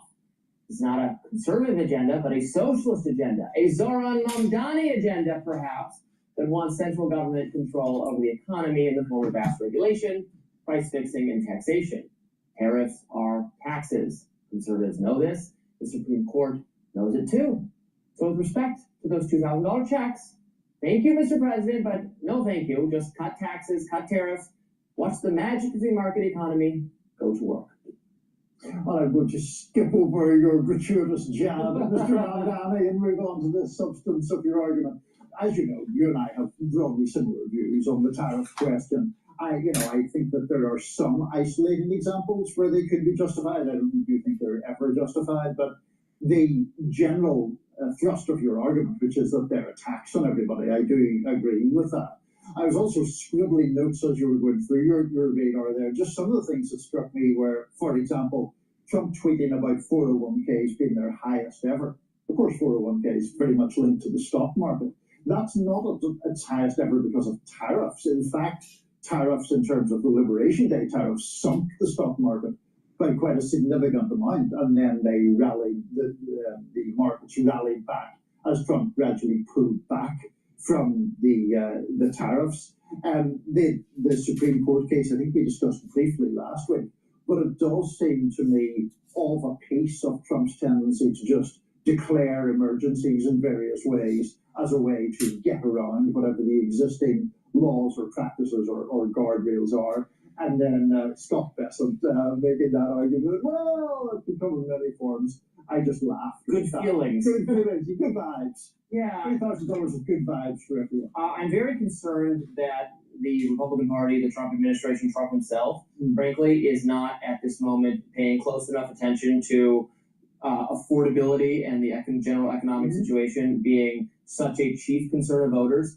It should not be surprising that this is the chief concern of voters. This has remained now the chief concern of voters for a long time. This is what sunk Biden, the perception that his policies had contributed to inflation. They had not gotten inflation under control. They were in denial about the extent of the inflation problem. People were seeing the sticker price of goods at the grocery store staying high and blaming Biden for that.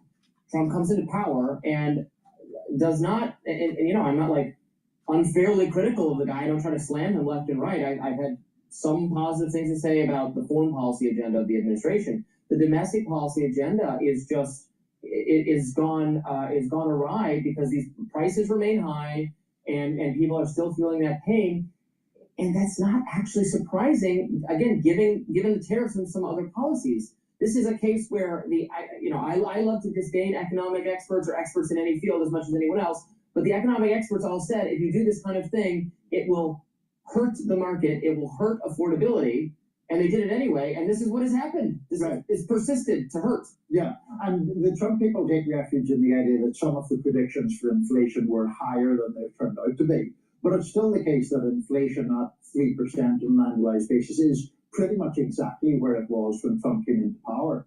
Given the centrality of that issue to his election, as you point out, it's obviously a problem for him that inflation has not been curbed in any significant way at all. And so we see when it's broken down, when his performance is broken down according to various topics, you see basically his worst marks on inflation. And I think that goes to some of the points you were raising. It's really frustrating that the administration, almost on some very basic level, doesn't seem to understand that when you say, whatever it is, car parts from Canada cost 20% more, that means the price of cars, things we're buying here, goes up accordingly, like just in a very basic way. Yeah, not that hard to understand. Yeah. Coming up, former President Biden is issuing a warning about Trump's presidency. Stick with us, we'll be right back with. Please go to my store, the-studio-reykjavik.com, and get the Clarity Factor. Clarity Factor will allow you to focus on tasks, also improve your memory and cognition. Over time, it'll improve your neuroplasticity, so you'll be thinking faster and have better recall. Please go to my store and take this NeuroStack, drink it with filtered water, take it every day. Super important for brain function. Please go to my store and get the Clarity Factor. Viatrol, great to help with building muscle and maintaining muscle, also improving the health of your mitochondria. This has polyphenols, flavonoids, and lignans to help you with the gene expression to build muscle. Do resistance training, take the Myotrol. Super important, especially if you're older, but you can use Myotrol if you're an athlete, younger or older. Omega-3 will help with your cardiovascular health. It'll bring down inflammation and help you maintain and control your lipid profile. And it helps to bring down LDL levels and increase your HDL levels. Super important, because when you do that, you're reducing plaque formation. And omega-3 will reduce the stickiness of your red blood cells to prevent overclotting. Please go to my store, the-studio-reykjavik.com, and get the omega-3. Now we're going to listen to Jacob Rees-Mogg about the BBC.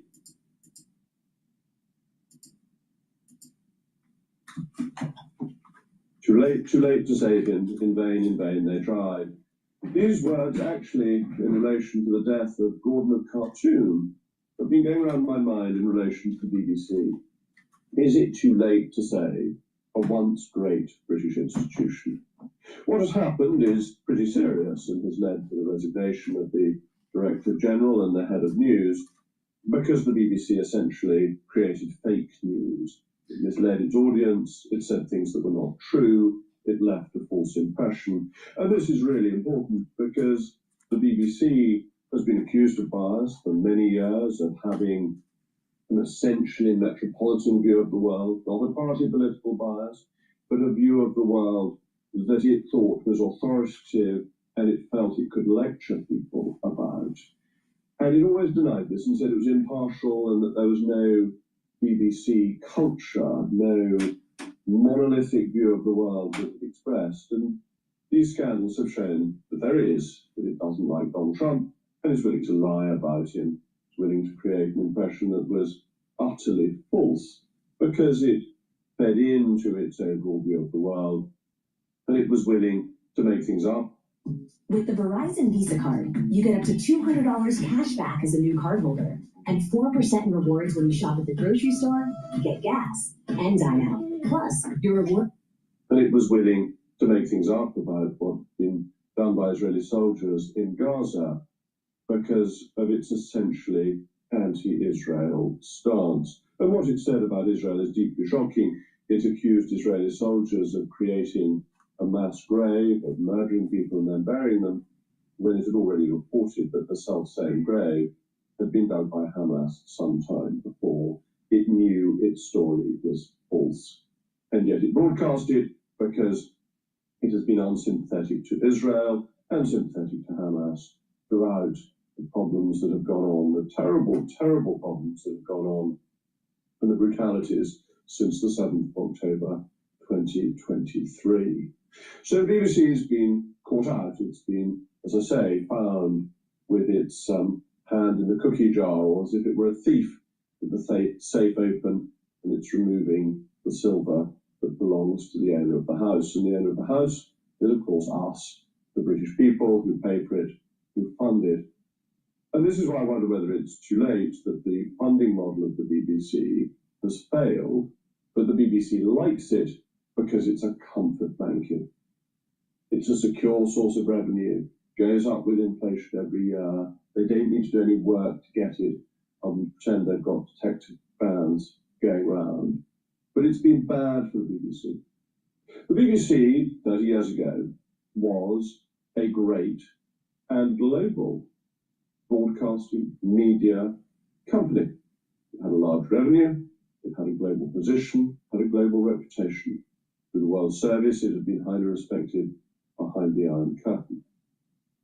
Its revenue in 1990, adjusted for inflation, was £3.2 billion. It's gone up since 1990 to £5.3 billion. Sky's revenue in that period, adjusted again for inflation, was about £200 million. £200 million. And has gone up to £10.3 billion. Whereas Netflix didn't exist in 1990 and now has revenue of £30 billion.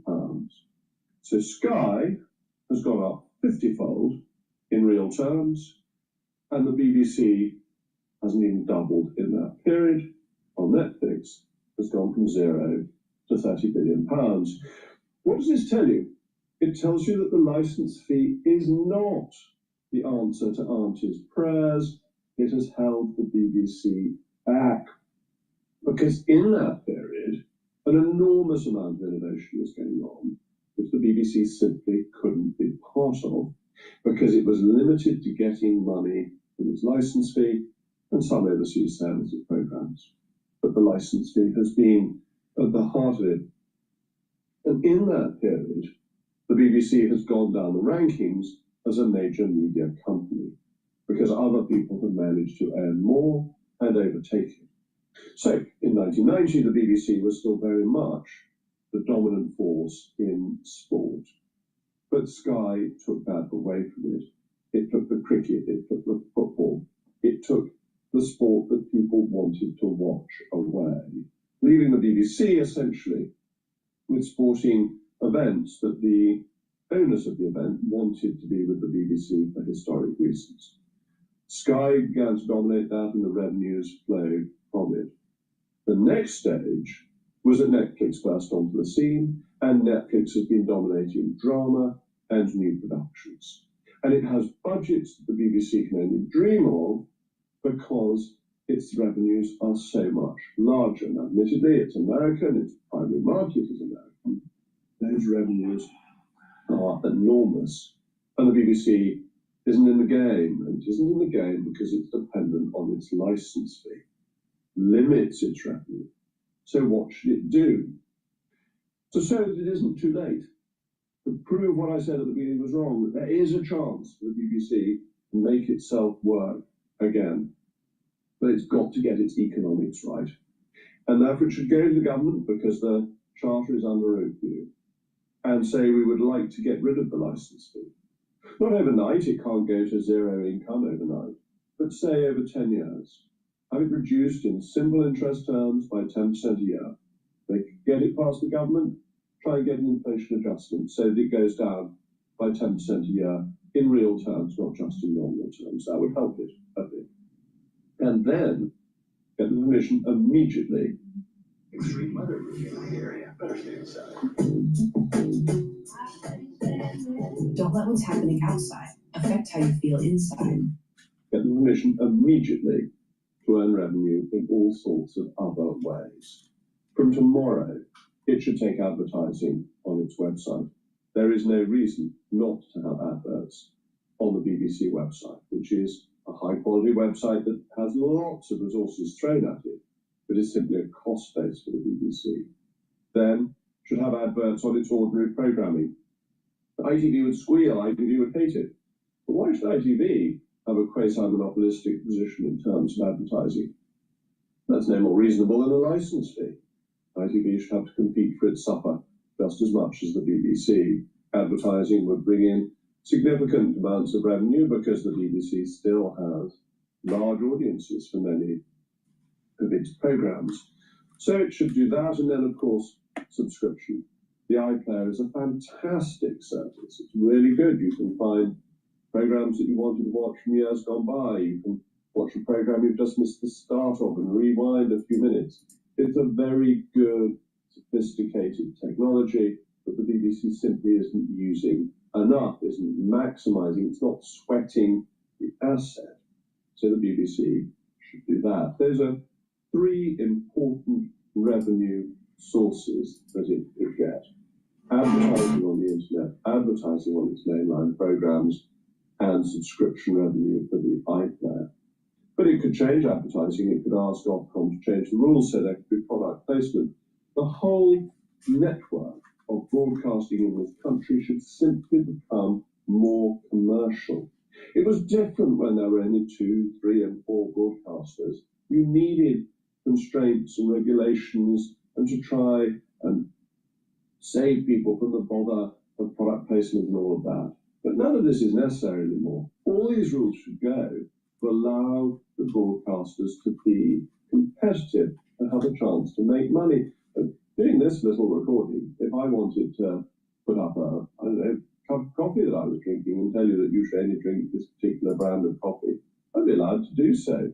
Why shouldn't the BBC and ITV be allowed to do so as well? And then the BBC has to look at cutting its costs. This is noticeable whenever you go in to do a broadcast, but the BBC has more staff than any other organisation you go to of a comparable kind. Much more than GB News, much more than Sky. So they need to cut their costs and boost their income at the same time. The other thing they should do, Step into the world of Nespresso and bring magic to every morning. Shop the holiday gift collection. The other thing they should do, try and reconnect with British people, is mutualise. This was a suggestion made by Kelvin Mackenzie years ago. They should say to the government, look, it's not really owned by the government, owned by the state. It's owned by the licence fee payers. Let's give every licence fee payer one share in the BBC. Let's list it on the stock market. Let's make it a proper public company so that people can have ownership and indeed an asset in return for the licence fee that some people have been paying for years and years and years. Give them ownership, give them a stake, and then perhaps, if it's more commercial, if it's earning its way, if it's cut its costs, perhaps then it can rebuild trust by focusing on doing what historically it used to do quite well, of being rigorously honest and impartial, and not going down the metropolitan highways and byways to lecture us about what we ought to think, to give up that approach. It's going to be a very hard slog, and it's going to be very difficult to rebuild trust after the recent scandal. But it can be done, and people have to stop talking about crazy conspiracy theories. The British state is not clever enough to run these conspiracy theories, whether they're right-wing ones or left-wing ones. There's no conspiracy theory to have got rid of the Director General and the head of news. It's not about that, it's about a failure. And Tim Davie has done the honourable thing, in my view, because the buck stops somewhere and he is the ultimate head of it. He wasn't responsible for the failure, but he's honourably taken responsibility for it. That's how organisations are meant to work. That is a good sign that there are people at the BBC who take their role seriously. It's people there down who did it who bear the greater responsibility and ought not to be working for the BBC. They ought to go and work for another broadcasting company that has a left-wing view of the world and is entitled to do so. The BBC has to be impartial because of its history and because of the way it's funded. It has a different duty from other broadcasters. We all have the duty of due impartiality under Ofcom regulations, but that's different from the BBC's very particular national duty that it's clearly lost its way over. But if it were to be commercial, if it were to be owned by the individual licence fee payers, then I think there's a chance it could win back people's trust. And it could do this rigorously and properly and rebuild a company, rebuild its revenue so that it can compete. They want to do deals with other companies to reinforce its commercial operations. That's how it's going to work. It's a commercial world, and the BBC has been sucking on the teat of state subsidy for far too long, and it's damaged it rather than supported it. It's time for the comfort blanket to go away. It's time for the commercial winds to blow. I think, underneath it all, the BBC can produce great programmes. The iPlayer's got very good technology. It could succeed, but it's got to try. As always, thank you for watching. Please go to my store, the-studio-reykjavik.com, and get the Gladiator Barley. Gladiator Barley will help to strengthen your muscles, bring down inflammation, soak up free radicals, detoxify your body. When you bring down inflammation and detoxify your body and soak up free radicals, you're helping your immune system and your endocrine system. You're also helping with your brain function, your cardiovascular system. Now, do some resistance training. Take the Gladiator Barley every day.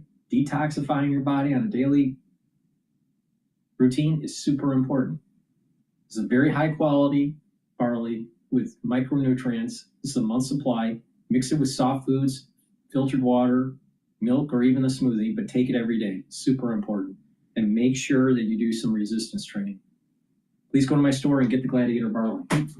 Also, Goodnight Formula has tryptophan, melatonin, GABA, and passion flower for you to get into 3 to 5 cycles of REM sleep and deep sleep. So you're well rested, you're detoxifying your central nervous system and consolidating your memory.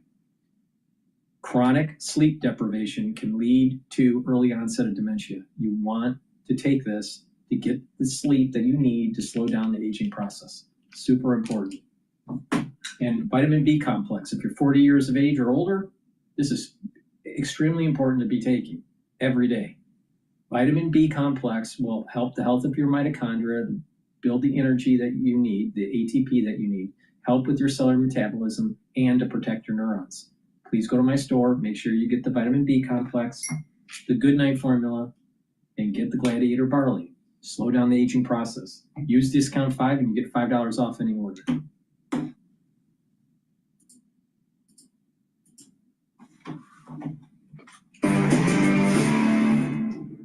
Tucker Carlson continues to draw fire from pro-Israel conservatives after interviewing Nick Fuentes nearly 2 weeks ago. This story is not letting up. Radio personality Mark Levin recently read aloud a series of text messages on his show that he said were between him and Carlson. The exchange started when Carlson invited Levin to debate him at a Turning Point USA event. Here was Levin's response. People are awakening to what scum he actually is. And he thinks I'm going to platform him? He thinks I'm going to help him kick up his podcast ratings?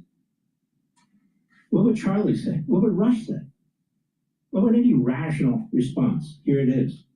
I wrote him the following. My family and I want nothing to do with you. What you've become, your vile libels against my faith, millions of Christians, and in my view, what you seek to do to our country. There's nothing to debate. You're a Nazi promoter. Levin was heavily criticized by supporters of Carlson for those comments, and even some on the left. Back to Carlson, Young Turks founder Jake Uber wrote on X, "This is unintentionally hilarious. Levin says Tucker's podcast is sinking and he's desperate. It's top 10 this week. Mark Levin's show is not even the top 200. Says he won't platform Tucker Carlson. Mark missed the memo. You're not in charge anymore, bro. He's platforming you." Meanwhile, fellow conservative commentator Ben Shapiro has also been at odds with Carlson over the platforming of Fuentes. Here was Shapiro debating Megyn Kelly on her show last Friday.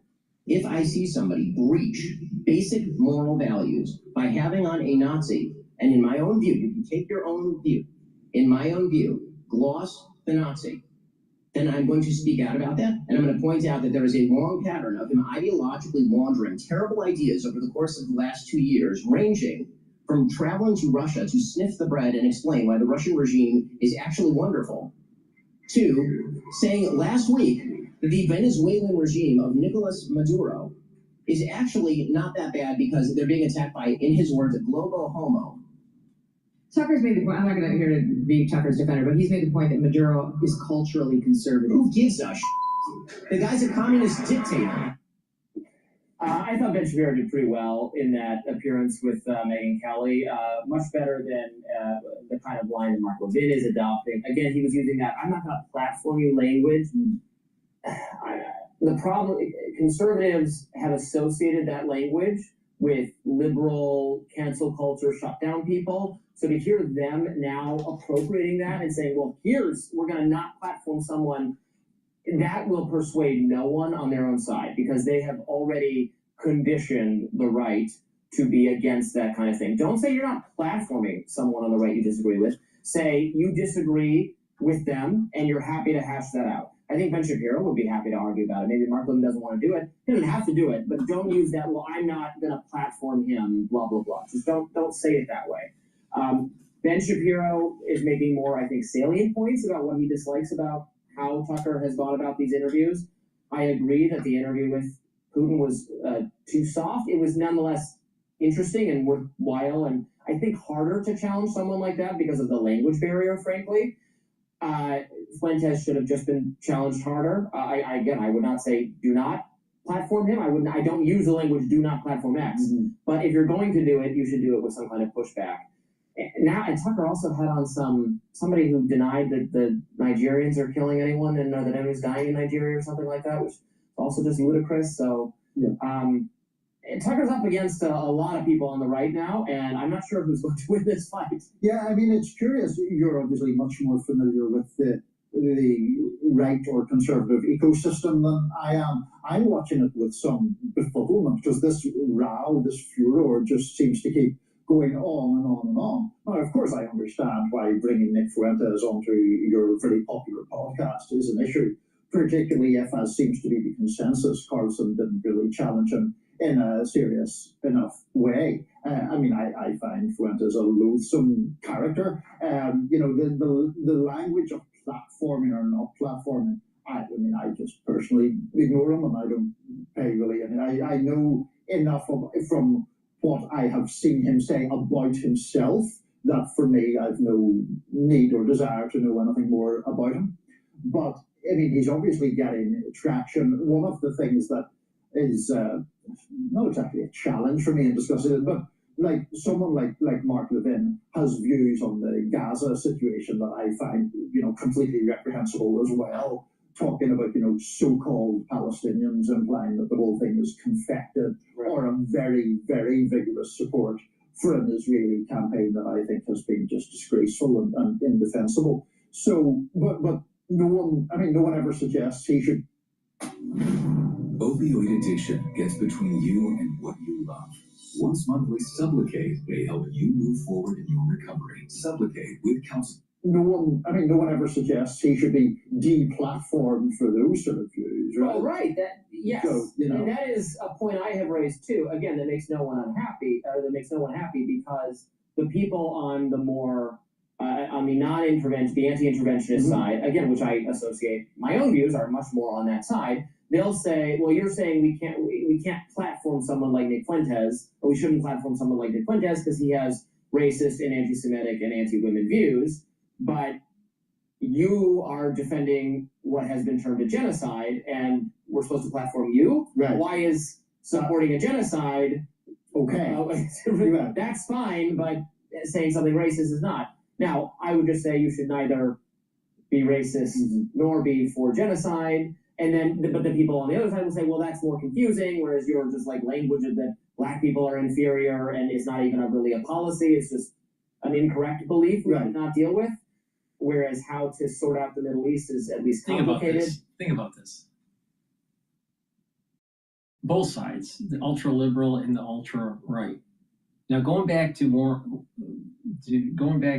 F. Buckley, Jr., he was a staunch conservative. And he said that you have to purge out the ultra-right, or you're going to lose at the ballot box. You're going to lose the argument. Now, Fuentes represents the ultra-right movement. Now, also, the problem with looking at the Democrat side, the ultra-left is hurting the Democratic Party. So the ultra-right's hurting the Republican Party. The ultra-left is hurting the Democratic Party. And in a very realistic way, both extremes are hurting the nation. Now, it goes back to God, country, and family.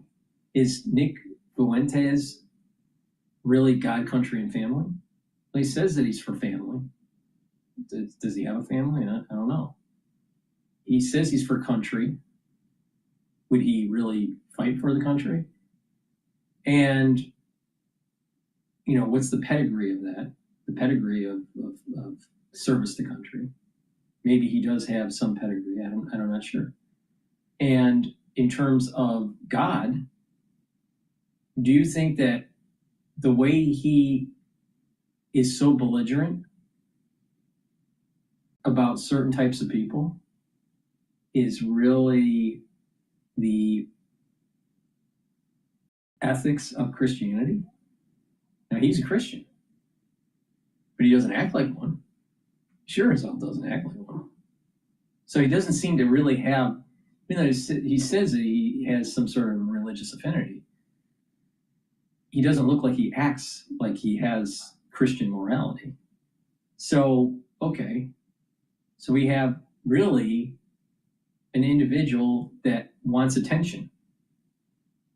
And there are a lot of people out there that are going to give him that attention, and he's going to monetize that. That's really what's happening with Nick. And eventually he'll implode, or people will stop listening to him, and he's almost like a shock jock. He's like a shock jock version on a podcast, right? There used to be shock jocks on radio. Well, we have podcast shock jocks now, and Nick is one of them.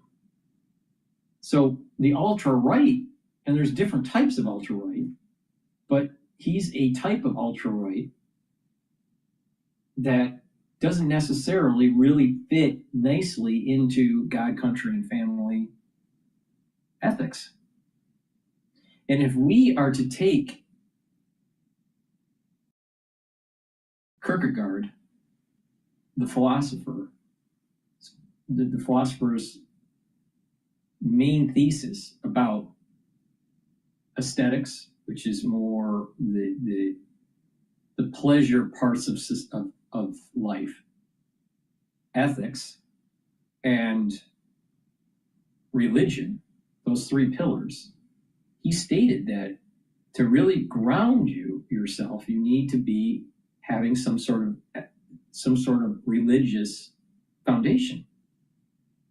See, you have this kind of spectrum.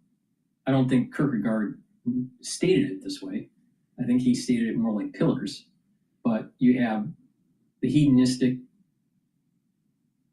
aspects of society, the pleasure-seeking parts of society. You have the middle ground, which is having ethics. And then you have, on the other side of the spectrum, religion. Now, in a Kierkegaard philosophy lens, and analyzing Nick Fuentes, it looks like he fails this. Because someone that is religious and has ethics would not be so belligerent and so shock jock-esque. There is an element of egoism. And so when you see someone that has egoism and hubris, they're more closer to the aesthetic, the hedonistic aspects of society than the ethical or the religious aspects of society. So Nick Fuentes fails the Kierkegaard test. And so, unfortunately, we're starting to see even the infighting within the Conservative Party about what is needed to make the nation prosperous. And again, it goes back to God, country, and family.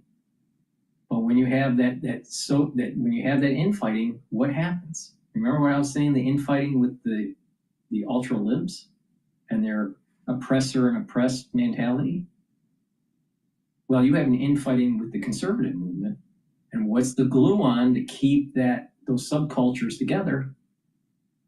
Anti-Semitism. So the anti-Semitism is on both sides. Anti-Semitism is on the ultra left, but also on the ultra right.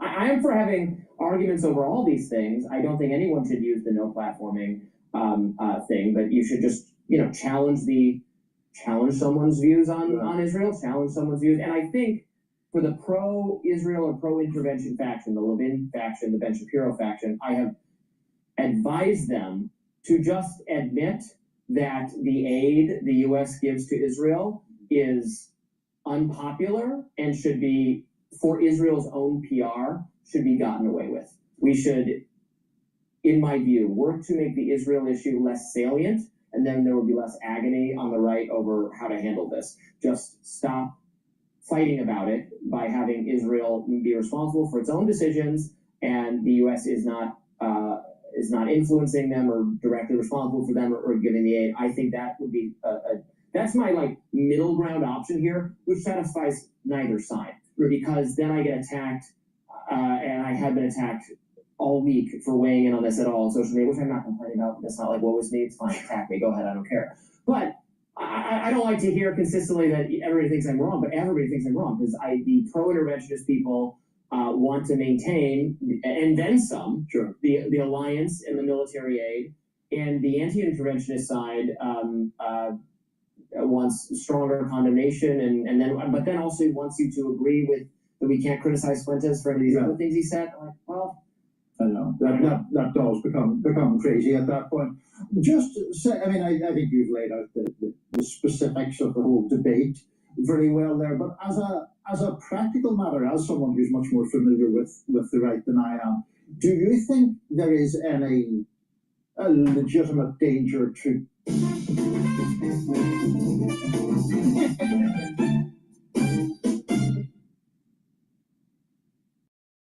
What happens when real patients move curing hepatitis C from their to-do list to their today list? I was able to move forward. A legitimate danger to Tucker Carlson's career or prominence from this criticism, or does it actually sort of add fuel to his fire in your view? I don't know. Well, Tucker is a very interesting figure. He is well liked by people who he is friends with, and if you're on the right, or if you're in commentary, I'm sure he's well liked in his his little sphere, but I don't find him that intelligent.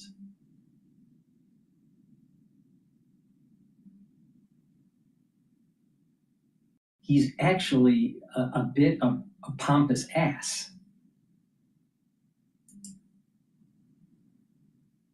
You pick a couple people that are your enemy, that you don't respect. You pick it for legitimate reasons, and then you say mean things about them. And then there are people who you sometimes agree with and sometimes disagree with, who you're not as mean to because, you want to go on their shows and you want to have a good relationship.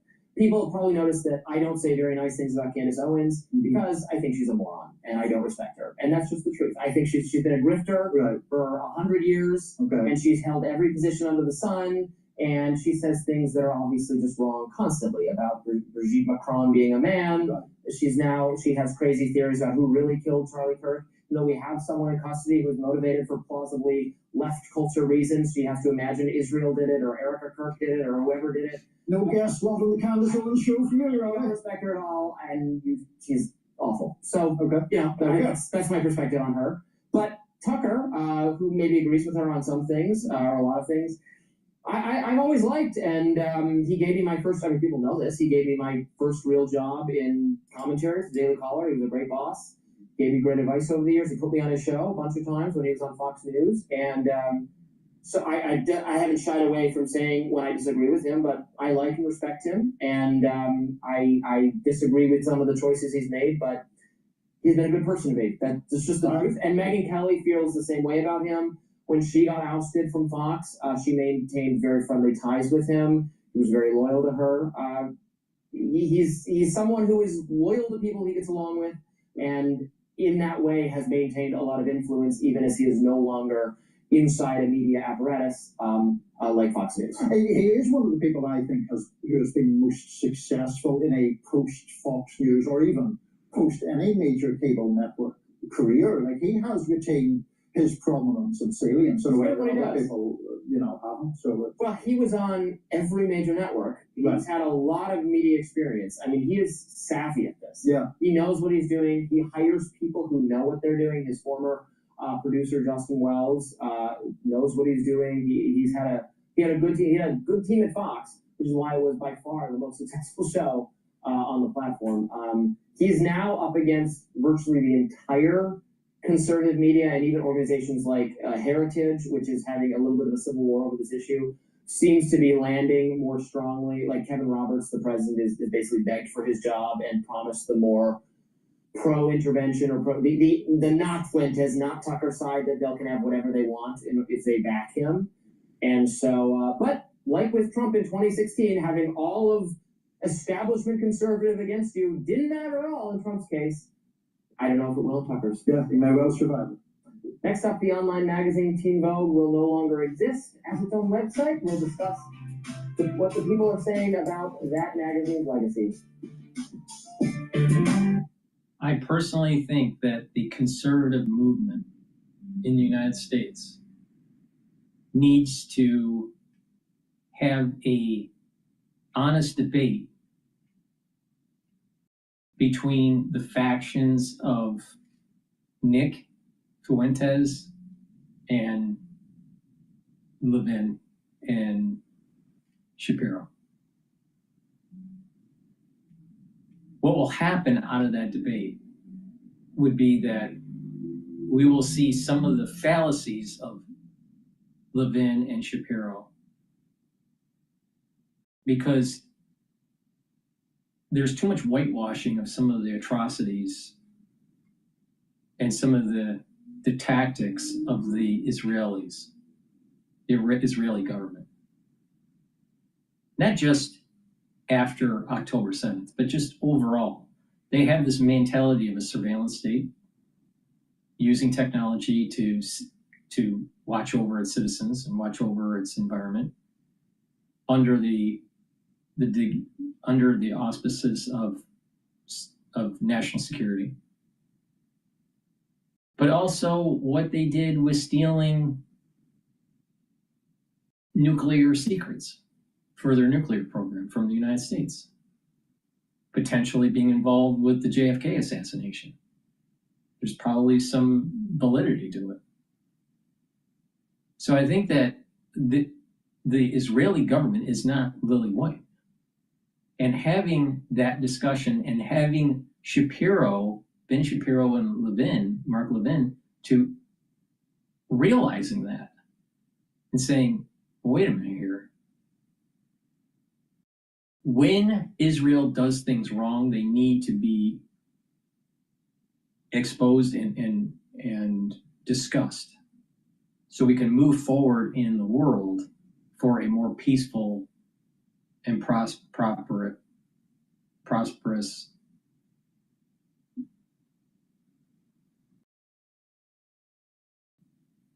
world. But also, on the other side, through that debate, there needs to be a shining of the light on this hate, this absolute hate that Nick has. There's something wrong with what Nick is saying. Now, I understand why he's saying it.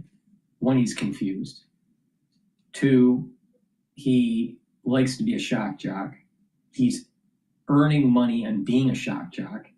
And he has accreted followers from a youth, from a younger generation that really isn't as knowledgeable with experience to understand some of the things that Nick is saying is wrong. But that doesn't mean that everything that Nick is saying is wrong. And so the point I'm making here is that with that debate, if done properly, the negative aspects of Nick will shine through and be exposed. But also the positive things that Nick is saying will shine through and be exposed. And the negative things that Ben Shapiro and Levin are saying will be exposed, but also the positive things. This country will not be a prosperous nation under the hate and the psychology, and I would even be even more negative with Nick. I would consider it even pathological. There's a pathological problem with his critique of society. It's not his stance on society would lead to less productivity, less economic prowess, less innovation, less exploration. Nick, from my observation, and I don't know a whole lot about him, but from my observation, it just seems as though there is going to be this big event with him, and he will implode. because of his shock jockness. Plus, what's giving him such notoriety is the youth. And once the youth stops listening, he loses his viewers. So Levin and Shapiro are thinking, well, just don't engage. Don't engage. And then eventually maybe he'll go away. No, Nick Fuentes will be around for a little while. I don't know. Maybe the next Alex Jones. But there will be an event in the future where he implodes.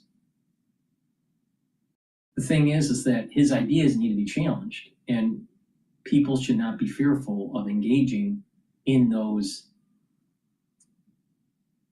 discomforting situations. Israel is not lily white, and that needs to be discussed. But this perspective that Nick has is also not the correct path. Please go to my store, the-studio-reykjavik.com, and get the olive leaf extract. Olive leaf extract will bring down inflammation and help your lipid profile. It'll help to bring down LDL levels and help to increase your HDL levels. And by bringing down inflammation at the vascular level, you're reducing plaque formation. In addition, by bringing down systemic inflammation, you're helping your immune system and also brain function, because when you're bringing down inflammation at the brain level, you're reducing the stress on the neuron. Digestive enzyme complex helps the health of your pancreas. As we get older, our pancreas doesn't function as properly, no matter how healthy you are. Digestive enzyme complex will break up the carbohydrates, proteins, and lipids to allow you to absorb your nutrients and reduce the load on your digestive system and your pancreas. Bromelain is also in digestive enzyme complex, which is an enzyme that will help to break up clots because it's fibrinolytic. And digestive enzyme complex has the proteolytic enzymes to help to break up glycoproteins, which is super important. And this is the reason why I said to my audience, please take the digestive enzyme complex during the crisis of 2020. So please go to my store, the-studio-reykjavik.com, get the olive leaf extract and the digestive enzyme complex. And get the collagen. Collagen is dual purpose. It'll help with your skin, your nails, your hair. It'll also help with your musculature and your bone density and your joint health. This is a month supply. Take it every day and do some resistance training. Please go to my store, use discount 5 and get $5 off any order. Click the link in the description of this video and all my videos. Go to my website, the-studio-reykjavik.com. Alrighty. Now,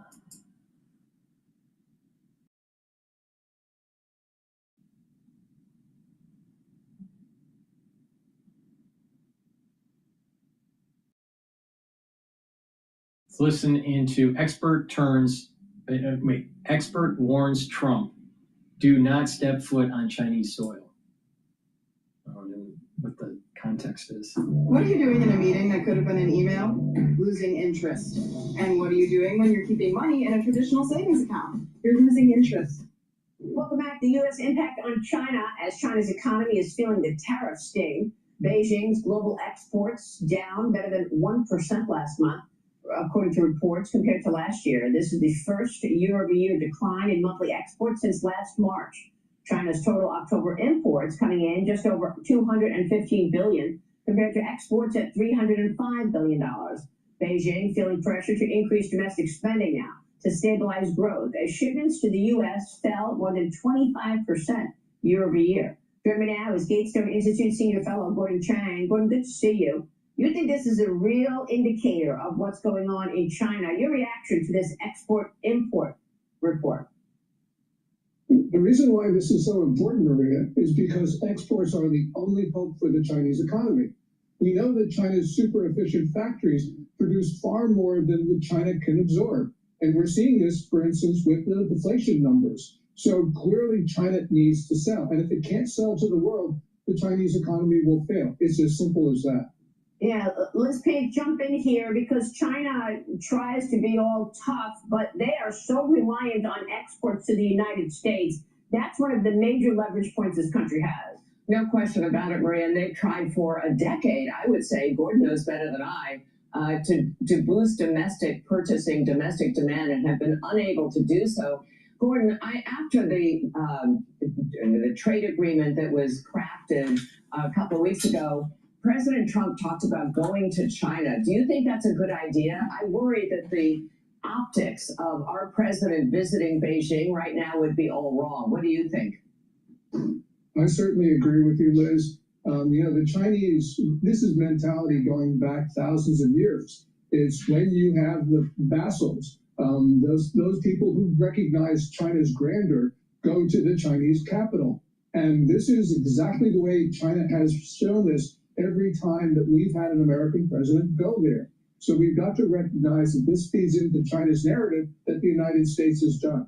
President Trump should not go to China, especially when China is deliberately killing Americans with fentanyl. So there's so many issues here that need to be solved before an American president ever steps on Chinese soil. You know, I think just the fact that China tried to bully the United States by squeezing us on the rare earth minerals was reason enough for the president to say, no, I think I'm going to watch the situation unfold before I commit to going to China. I have to agree. But in the meantime, this president is also doing everything he possibly can to get the United States better positioned by getting the supply chains, even supply chains of rare earth minerals, in the United States. We're going to be talking with the CEO of USA Rare Earth coming up to get a better picture of how dependent we are and how long it will take for this president's plan, President Trump's plan, to get the supply chains here. What are your thoughts on that, Gordon? It'll probably be a half decade before we are fully independent of China. And President Trump is moving at Trump speed on this, and he deserves a lot of credit for it. Also, pharmaceuticals. In his first term, he recognized our dependency on China for pharmaceuticals, which is even greater than our dependency for China on rare earths. So there's so much that we have to do. And Senator Rick Scott, who is chairman of the Senate Aging Committee, is now working on this problem full time. We really need to make sure we get our pharmaceutical factories back on American soil. Yeah, and that's why I think the brilliance of the president's agenda was so important, because it's all focused on national security. And so I think President Trump knows his customer in Xi Jinping, but he's walking a fine line, knowing that we're not there yet. We cannot decouple right now. All of this as China is adding a more advanced aircraft carrier to its naval fleet. They did so over the weekend, reportedly featuring electromagnetic catapults and other new technology to strike enemy targets at greater distances, Gordon. How concerned should we be about this and their continuing focus on their military in China? The Chinese propagandists. Every time I open that spreadsheet, my soul left my body. I have that too, but I switched to pipe drive. This is how I always pictured sales in my head. The Chinese propagandists tell us that this is for taking Taiwan, but it's not, because China has so many land-based air bases in order to do that. This carrier and the two previous ones are really an indication that China intends to project force. And we know that it has territorial claims on almost all of its neighbors. So countries like the Philippines should be especially concerned by this. And, it's going to be more than just 3 carriers. China is not going to rest until it has more carriers than we do. Yeah, and that is why the White House is prohibiting certain things from happening, such as NVIDIA selling its latest Blackwell chip to China. This is critical, and it's a critical setback for Chinese companies who were relying on that specific processor to train massive AI data sets. Your reaction? Yeah, President Trump deserves a lot of credit for not doing what most everybody thought he would do, which was to relax controls on NVIDIA's Blackwell architecture chips. The Chinese try to tell us that they are ahead of us on chips, but we know that that's not true, because DeepSeek, the AI company from China, has not released its R2 model, and they've actually said that the reason why they've delayed the release is because that they were relying on Huawei's Ascend chip and couldn't get American ones. So we know that China desperately needs American chips, and we shouldn't be selling them to them, because really what we're doing is helping China bridge a period of dependency. We shouldn't be doing that. We should be supporting our own AI companies. And it's thanks to President Trump that NVIDIA is now producing that chip in Arizona. CEO Jensen Huang came on this program telling us that there are no active discussions about selling the chip to China. He said that over the weekend, but I spoke with him 2 weeks ago just about that Blackwell chip. Here's what he said, Raj. AI is an industrial revolution, and this is the most important technology of our time, potentially the most important technology of all time. And when President Trump first took office, he wanted us to manufacture these critical technologies onshore. He wanted to reindustrialize the United States. He wants to have energy growth. He wants to make sure that the United States is a leader in artificial intelligence. And in order to do so, we need to lead in energy. We need to lead in chips. We need to lead in building AI infrastructures and factories, including lead in building AI models, of course, but also using AI in all the different applications in various industries, from healthcare to manufacturing. And so I told them that we were bringing manufacturing back. Within 9 months, with the partnership of TSMC, which is an incredible partner for the United States, Foxconn, Wistron, Amkor, and Spill, we've been able to manufacture now the most advanced AI chip in the world completely in the United States in Arizona. This is a pretty big deal, Gordon, that they're manufacturing this in Arizona. Obviously, they want to sell to China, but there are no active discussions because President Trump said no. The chip will not go to our #1 adversary. Yes, and President Trump, as I said, deserves a lot of credit for not raising that issue at the October 30 meeting. Now, Jensen Huang will continue to press the administration, but I hope that President Trump will stand firm on this, because selling chips to China, even the legacy chips, is not a good thing for us. All right, Gordon, great to get your take as always. Thank you so much, Gordon. Please go to my store, the-studio-reykjavik.com, and help support capitalism. Get the heirloom barley. Heirloom barley has the micronutrients. This is a high-density protein. You take it every day. It'll bring down inflammation, soak up free radicals through superoxide dismutase, and detoxify your body. By detoxifying your body and bringing down inflammation, soaking up free radicals regularly, you're improving your immune system, your endocrine system, your cardiovascular system, and your brain function. If you work out, you'll recover from your workout quicker. And by doing this on a regular basis, you're actually going to slow down the aging process. Please go to my store and get the heirloom barley. Very high quality. It's important to detoxify your body every day. And be prepared for the fall and winter season. Get the drops and the lozenges. You can get it in honey and lemon, cherry flavor, blueberry, and also in elderberry zinc. Get a few bags for your household. Be prepared. Right when you have that throat irritation in the fall and the winter, take them right away. Has structural nanosilver. Please go to my store, the-studio-reykjavik.com. Make sure you use discount 5 and you get $5 off any order. All right, let's talk about the BBC boss quits. I want to go to more now on the scandal at the BBC. Their Director General and news boss have both been forced to resign over political bias, with the network's Panorama program editing the US President Donald Trump's January the 6th speech back in 2021 to suggest he was encouraging the violence that followed. Have a look at the BBC edit and then, of course, the uncut version.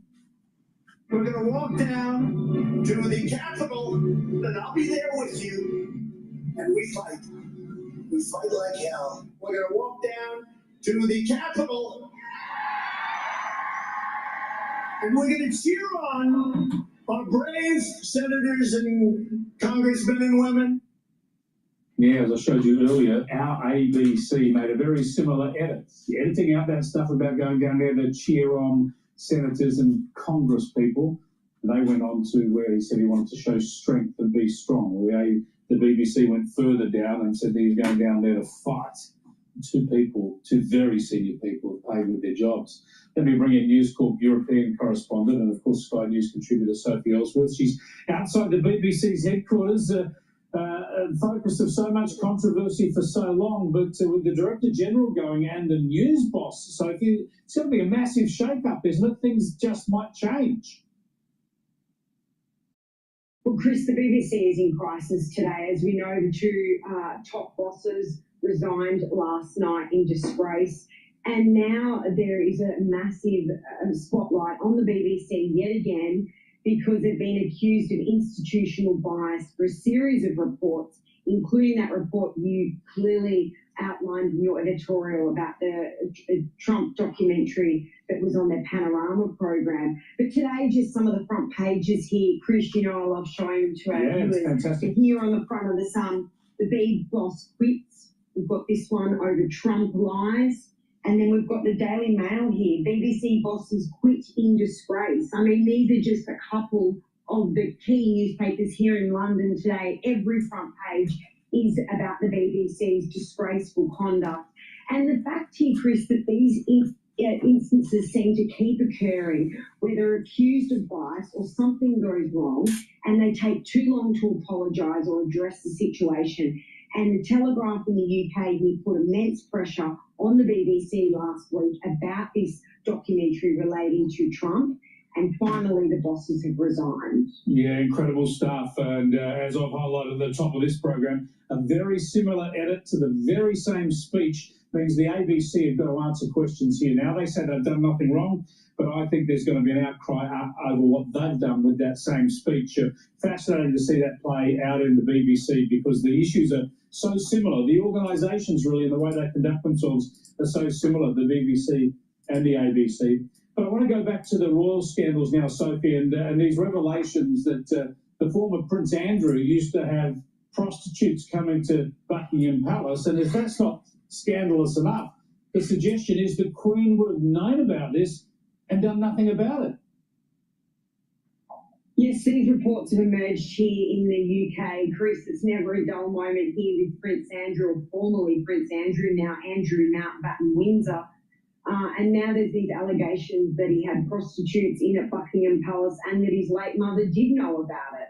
And these reports emerged from the author of the new book entitled Andrew Lowney, a British author and historian who I spoke to in detail a couple of weeks here in the UK. I spoke to him, Chris. But the scandals surrounding Andrew just never end. And the leaking around Andrew and his former wife, Sarah Ferguson, continues. We know that he's moving out of the Royal Lodge.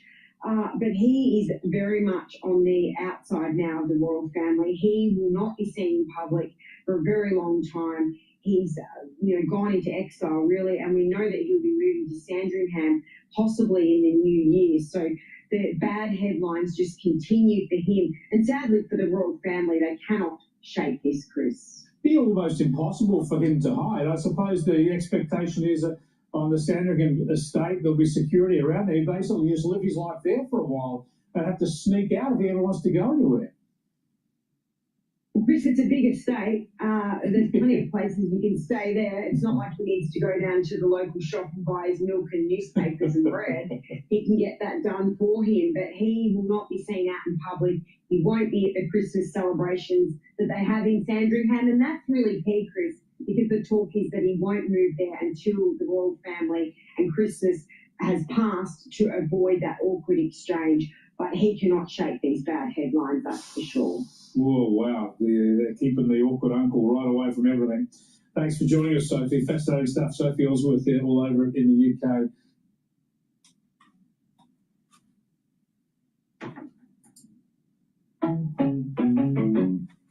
Please go to my store, the-studio-reykjavik.com, and get the lignans. Lignans is a powder. You mix it with soft foods or filtered water.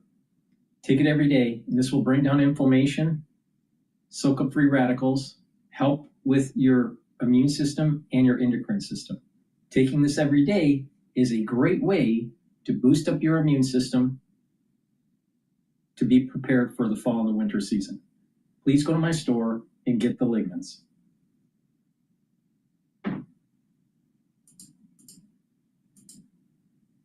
it's another.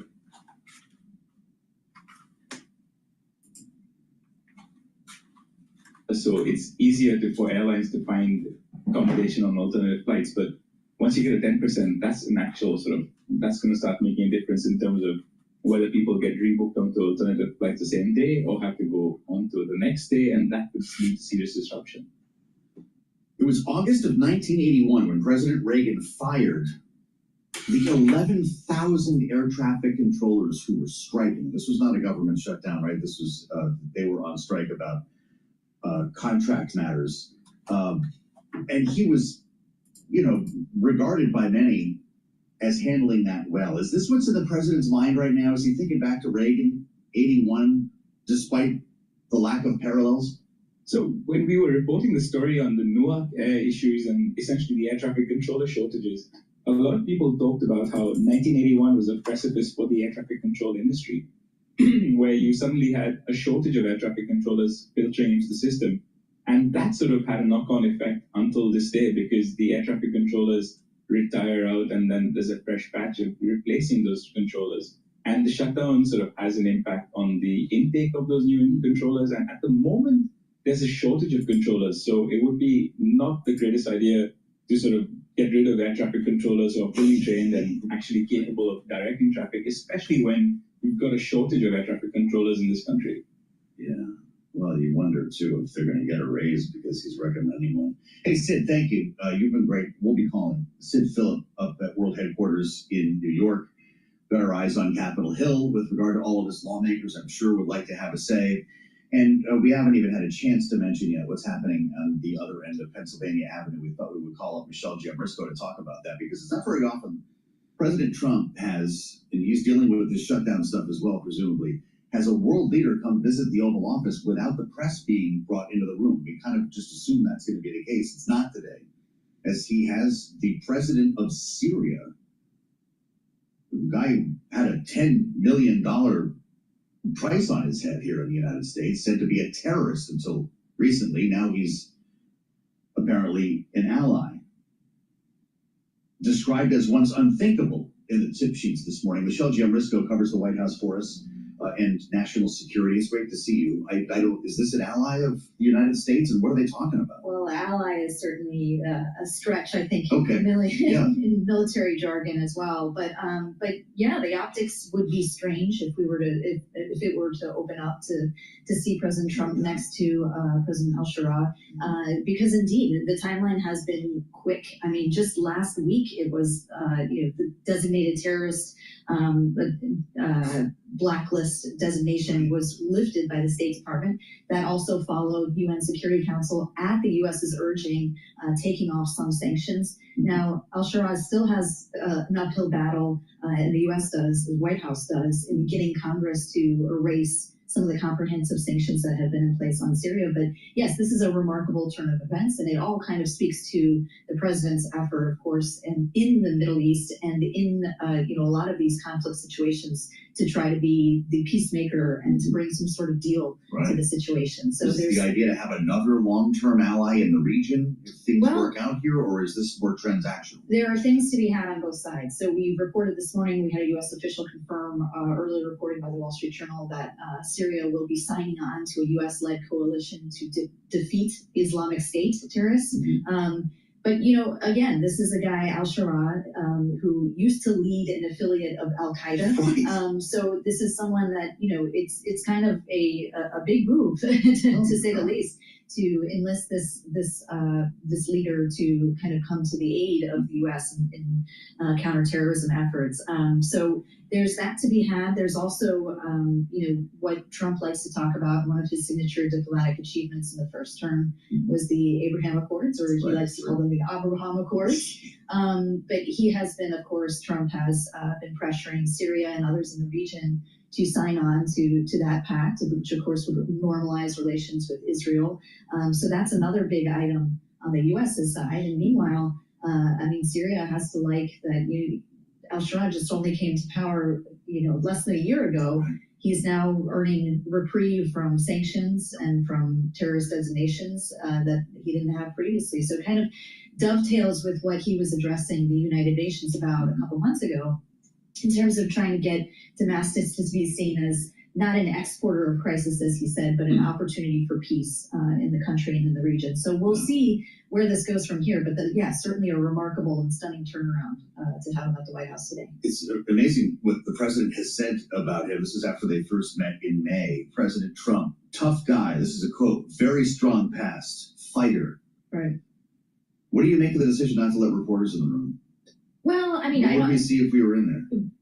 I'll say this is one of those occasions where we shouldn't be surprised either way. No. This morning, up until this meeting started, which the White House said it did in the last hour. It was close to press. It was close to press, but we didn't know. Maybe at any moment, Trump could decide, let's have the reporters in here. But certainly, I mean, you can understand why it wouldn't be open to press, or understand the reasoning behind that from the White House's side. It's still very sensitive optics, given all what we just discussed. So, we'll have to see what comes about from this, but it certainly kind of plays into the White House's broader strategy. Really interesting. We'll let you know if we get a readout on this meeting. I suspect we will, maybe a truth post, or if there's a news conference with the Syrian president, we'll let you know. Michelle Jamrisco with us live in Washington. Great to see you. Thank you. As always, look for Michelle's reporting on the terminal and online. I'm Joe Matthew in Washington. We'll assemble our political panel next. Rick Davis and Jeannie Shanzano off the weekend with a government shutdown apparently set. Rick Davis, my God. One of the dumbest people in politics. All right, let's listen into The Right Take. This was published 28 hours ago about, did New York City just elect someone who hates capitalism? I've got culinary chaos on my Christmas list. Tournament of Champions All-Star Christmas. For the first time ever, All-Star. Texas. All right, Zoran Mondani, recently in a conversation I had with him, he said something that I wanted to play for you. Here he is. Do you like capitalism? No, I have many critiques of capitalism. All right, let's stop right there. Did you catch that? New York City, the financial capital of the world, just elected someone who openly admits he doesn't like capitalism. That's not a joke. That's reality. And here's the thing. This isn't about labels. This is about results. When you have a mayor who starts from the position of, I don't like capitalism, you've already lost. Because capitalism isn't some abstract ideology. It's just freedom. Freedom to work, create, invest, and keep what you earn. When you're against that, what exactly are you for? Let's continue with the interview. I look forward to meeting with Jamie Dimon and meeting with anyone who is concerned about the future of our city and is invested in the vitality of that same city. I think it is critically important that we start to embody a style of leadership that does not demand agreement across every single issue in order to even have a conversation. You've been doing this job a long time, okay? But this is a new challenge, right? When he says, he wants a leadership that doesn't demand agreement across every single issue in order to have a conversation, that's one thing. But back to what he said a moment ago, can you agree to disagree on something as fundamental as capitalism? Look, I don't know what he means by capitalism, and when I read a lot of people, they say that these flaws are capitalist flaws. They're not. Public policy works. There's income problems in communist countries and socialist countries and healthcare problems in communist countries. There are bad policies that cause those outcomes. It's not necessarily capitalism. So when you say, what is your goal? Look, I want to lift up all citizens. Well, you've talked about income inequality. Of course. I think we have a problem. I think we have not lifted up the bottom 20% of society because their schools aren't working. We got to acknowledge that. How do you fix the schools? You got to acknowledge the problem. Their income didn't go up enough. I would double the earned income tax credit. The crime is worse in those neighborhoods. So while they're being lectured to by other people, they're the ones who go to crime-ridden neighborhoods. The schools don't teach them job skills. So yeah, we need to fix those things. Those things, in my opinion, are not Democrat, they're not Republican, they're not flaws of capitalism, they're not flaws of socialism. They are bad policy, badly executed. And Jamie Dimon is absolutely right here. The problems in our cities, crime, failing schools, income inequality, these aren't failures of capitalism. These are failures of bad government policy, period. Those schools aren't working because they're government monopolies with zero accountability and zero competition. The solution isn't more government control. which is exactly what Mamdani wants. The solution is getting government out of the way so people can actually work, earn, and build wealth. And so anyone who wants to fix those things, I'm all in. This mayor here, that was all he cared about. I want to fix the potholes, I reduce crime, I want the schools to work, I want big jobs. And you know what? Unemployment here, 23% to 7%. And this city had gone bankrupt. Right. And now it's investment grade. And they did it, as you point out, right? One of the first calls that Mayor Duggan here in Detroit made was to you. And they were. I called him. You called him. I'm sorry. And you talked. He rolled out the red carpet. He wanted you here. He wanted other big business here. He did things like tax incentives. Obviously, what we've heard from a policy in New York has been something different: increased corporate tax rate, increased individual taxes at the high end. But in the context of what you've done here in Detroit, right? $2 billion that you've invested over the past dozen years. Mamdani said something else last night that hits right here in this room where we're sitting, and I'll play that. We will prove that there is no problem too large for government to solve. Okay, so obviously I picked that for a specific reason. Detroit came back from bankruptcy and has passed, 11 consecutive balanced budgets under Mayor Duggan here. The population here is growing for the first time in nearly 60 years. But the reason for all that, I would imagine you believe, is because the problem was too big for government to solve alone, right? Yeah, I think, first of all, the government and business have to collaborate. If you just think one alone is going to fix the problem, you're probably not going to succeed. And government, and I'm not talking about the city government has to, they take your money, they should say what they took it for, what was the outcome. So we don't acknowledge that the inner city schools in New York aren't doing a good job for those kids. That's number one. I don't care if you're a union member, a parent, someone like me, we have a problem. Then you decide how to attack that problem. How do you get them the job and skills? And there are things that work. We learn things that work in Paris. We learn that work in Dallas. The things that work in the aviation high school near Jackson Heights, where I grew up. That's what I care about, is getting the policy right that actually matters, and that can help the city. There it is. Detroit went bankrupt, completely bankrupt. And what brought it back? Not more government spending, not more government programs. It was collaboration between government and business. Mayor Duggan rolled out the red carpet for companies like J.P. Morgan. Tax incentives, lower taxes, private investment. Unemployment went from 23% to 7%. The city went from bankrupt to investment grade. Now contrast that with what Mamdani said. We will prove that there is no problem too large for government to solve. That's not just wrong. That's the exact opposite of what actually worked in Detroit. The city, getting the policy wrong will be a disaster. Wants to show you have money. I get it. Well, these days, we have ways to see things more clearly. Fascinating. Now we can anticipate solve. City, getting the policy wrong will be a disaster. So, government, the heavy-handed government has failed in so many things, and that we should acknowledge that. So, when you look at America, they look at this, what they talk about DC, the swamp of DC. They want to know what happened to their money. How come the FAA is antiquated? How come the Veterans Affairs doesn't do a better job for its citizens? How come affordable housing is not affordable? How come we can't build pipelines that create cheap, good, low CO2 gas in New York City?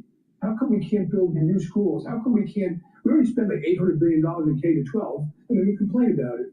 And I can go on and on and on, where, other than maybe the military, the government's got a lot of speaking up about what they're doing with your money.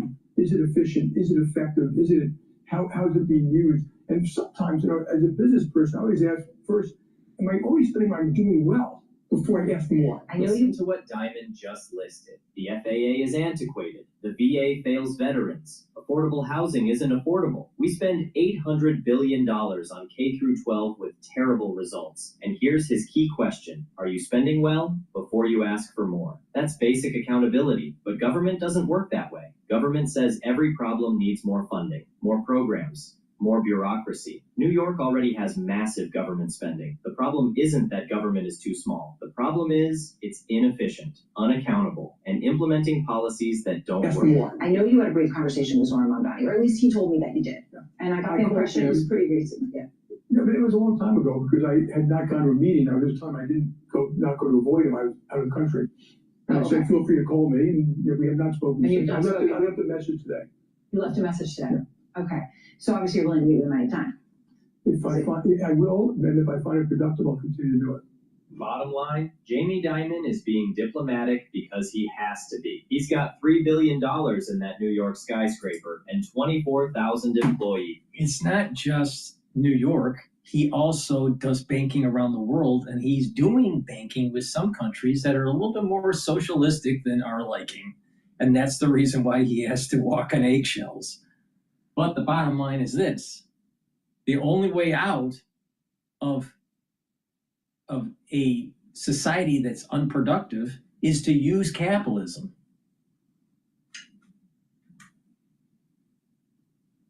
You know what's going to happen? Okay, in New York, all right, in New York, what we have is Animal Farm, all right? You got Mondani, he's going to be Napoleon the pig, all right? And then you got Letitia James, she's going to be one of the dogs in Animal Farm, barking up a storm, preventing the other animals from uprising Napoleon.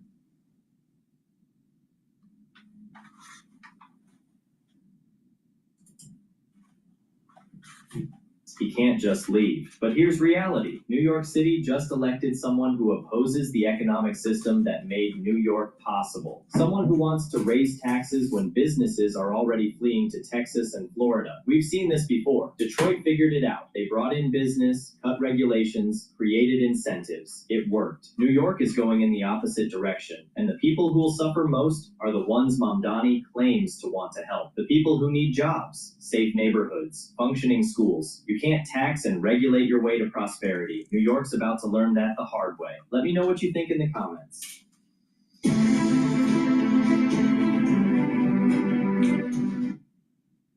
Please go to my store, the-studio-reykjavik.com, and get the turmeric. Turmeric will bring down inflammation, soak up free radicals. This is very important for your immune system, your cardiovascular system, and brain function. Please go to my store, the-studio-reykjavik.com, get the turmeric.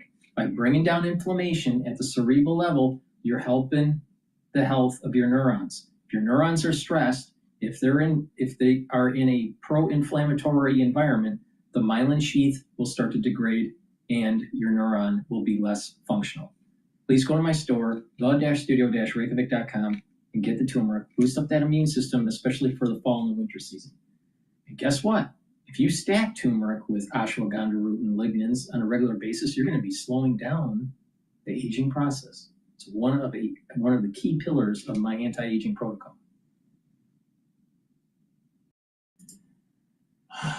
Let's listen to the Harvard Kennedy School Ash Center visiting fellow. But it is also realistic because this thing over 40 days has got to come to an end, and policy change was not in the offing. That said, there is a big win here for Democrats, and I want to underscore that. It is always about framing, and the Democrats have framed that they are the party for the working, the average, the middle class. They are concerned about health care. They are concerned about costs. And this is while the president is, I don't know, zooming around on Air Force One, flying close to Commander Stadium, on taxpayers' dimes, rebuilding, ballrooms, holding Gatsby parties. So it is about framing, and I think that will hold the Democrats in good stead as they look towards 26. But of course, they're not going to get that policy when they want. So who would have thought they would? You'd have to be crazy because we have a long history of shutdowns. They always end this way. Well, coming off a big night on Tuesday, the whole narrative, Rick, last week was Democrats are winning. Donald Trump, who we see there at the football game yesterday, called Senate Republicans to the White House to say, you guys need to open the government. This is because of the shutdown and the fact that I was not on the ballot. Now we hear from Elizabeth Warren. Republicans in Congress extended tax breaks for billionaire corporations, but refused to extend tax credits to lower health costs for working people. The deal is a mistake, says Elizabeth Warren. Gavin Newsom, maybe the 28th presidential nominee. Tonight's Senate vote on the federal government shutdown should have been a time for strength. Instead, we saw capitulation and a betrayal of working Americans. Rick, why take this kind of flack when you were winning in elections across the country last week? Yeah, a memo to these Democratic leaders. If it's going to happen, be for it. This is a classic DC axiom. And the real part of it that I like is if it's going to happen before early. And that's what these 8 Democrats figured out. Sooner or later, this is going to end. And we want to be the ones that put a spike to it, because at the end of the day, yes, they had a great Tuesday last week, no doubt about it, across the board, really put a lot of vigor in their step, proved that the Democrats could win again, probably one of the single most important things. And yet at the same time, they could only press this, government shutdown so far. And with the, ACA subsidies spiking, the air traffic controllers leaving, the fears that the public have about, government shutdown. I'm shocked that only these 8 figured out the game, which is, let's change the topic, take the pressure off the American public, and start focusing on some of these policy issues that Jeannie was talking about, because that is where you have your strength. And regardless of whether you win or lose on them, the last thing you want to do is tell the American public, we're not going to open up government, basically like they said they were going to do all along, when we have the wind at our back. So I don't know. I mean, maybe it's a political issue for Democrats running for the primary, but kudos to these 8. It's very much the similar crowd that voted with Republicans to kill the last long government shutdown in 2019. So, kudos to them for crossing the aisle. That's what they should have done. No, God knows it helps when you're not running for re-election. We just got a statement, speaking of the pressure at the airport, Jeannie, from American Airlines COO rather. Our air traffic controllers deserve to be paid. We will never compromise on safety. American Airlines is now making reductions for future dates, even with the light apparently at the end of the tunnel here. Combined operations saw about 1,400 cancellations and over 57,000 delay minutes, presumably since Friday when the capacity cuts began. Jeannie, President Trump on Truth Social is kind of lashing out at air traffic controllers. He's telling them they must get back to work now. Anyone who doesn't will be substantially docked, he writes. For those controllers who were great patriots, didn't take any time off, I will be recommending a bonus of $10,000 per person for distinguished service to our company, to our country. For those that did nothing but complain, he says, and took time off, even though everyone knew they would be paid in full, I am not happy with you. And says you will have a negative mark, at least in my mind, against your record. What's going on here, Jeannie? Does the president have the power to do that? It is a classic misreading of the room on Donald Trump's part, and something he's been doing right along this last month, in my estimation. There is no evidence of or world in which you had air traffic controllers staying home because they were protesting politically. You have people staying home because they have rent to pay, they have food to put on their table, they have children to take to doctors, and they too need a modicum of the money that Donald Trump has in which to run their lives, and they were not getting paid. So there is no evidence that people were staying home because they were patriotic, they were unpatriotic, or they were in bed with the Democrats. This is about living. This is about paying their bills. This is about winter coming and having to pay for heat and electricity. And so for him to come out and say this is stunning. And there's so much about this that is just mind-boggling, including the fact if you were going to get $10,000 bonuses, why didn't you say this when the shutdown started so that these people stayed in the role? And so there were no shutdowns at the or slowdowns at the airport. So Joe, I've got a lot on this. Yeah. That was pretty good, and maybe next shutdown you will. $10,000. I don't know where he's going to get that. Rick, did Donald Trump think he was invoking Ronald Reagan in 1981? How does he think this is going to play? Yeah, look, I mean, I think this is pretty simple. Technically, in addition to the Democrats gave and the Republicans gave, right? They originally weren't going to give these kinds of benefits to furloughed workers and things like that the Democrats got successfully in this CR.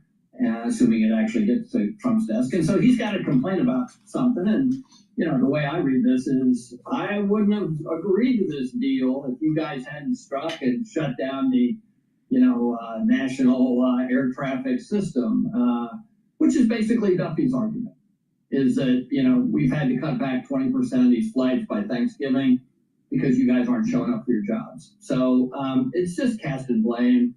I think there's much more to it. And who knows if any of this stuff's ever going to come to fruition. But I take it as on its surface. It's like Donald Trump had to blame someone for agreeing to a deal that he otherwise didn't agree to a week ago. Boy, for those of you who did nothing but complain. Jeannie, we've got less than a minute. Is this government reopened by the end of the week? Gosh, I hope so. And I have to disagree with Rick on Sean Duffy. I was a real world fan, and Sean Duffy was much more, he was much more sympathetic and empathetic to those traffic controllers than Donald Trump than his boss. So, but yeah, hopefully we're open at least by Wednesday or Thursday. You mentioned Donald Trump's big night at the game. Were you at the Commanders game, Rick? Or no? No, I was not. All right. Just the smartest guy in the room. You know who was? Producer James was there. He saw that flyby, shaking the rafters. Air Force One, it was like the lowest flyby in the history of sporting events, with the president, of course, on board. And I mentioned all of this. Rick and Jeannie will be back in our second hour here, of course, on Balance of Power. Thank you both. I mentioned all of this with news. Just hitting the terminal here. Brian Daboll is out as the Giants head coach. Maybe we need a flyover Giants Stadium. We'll talk more about that straight ahead. I suspect Alexis will have more on that coming up as well. In our second hour, we're also going to be joined by a member of the House who's about to be faced with this deal. Greg Stanton, Democrat from Arizona. Straight ahead here on Bloomberg.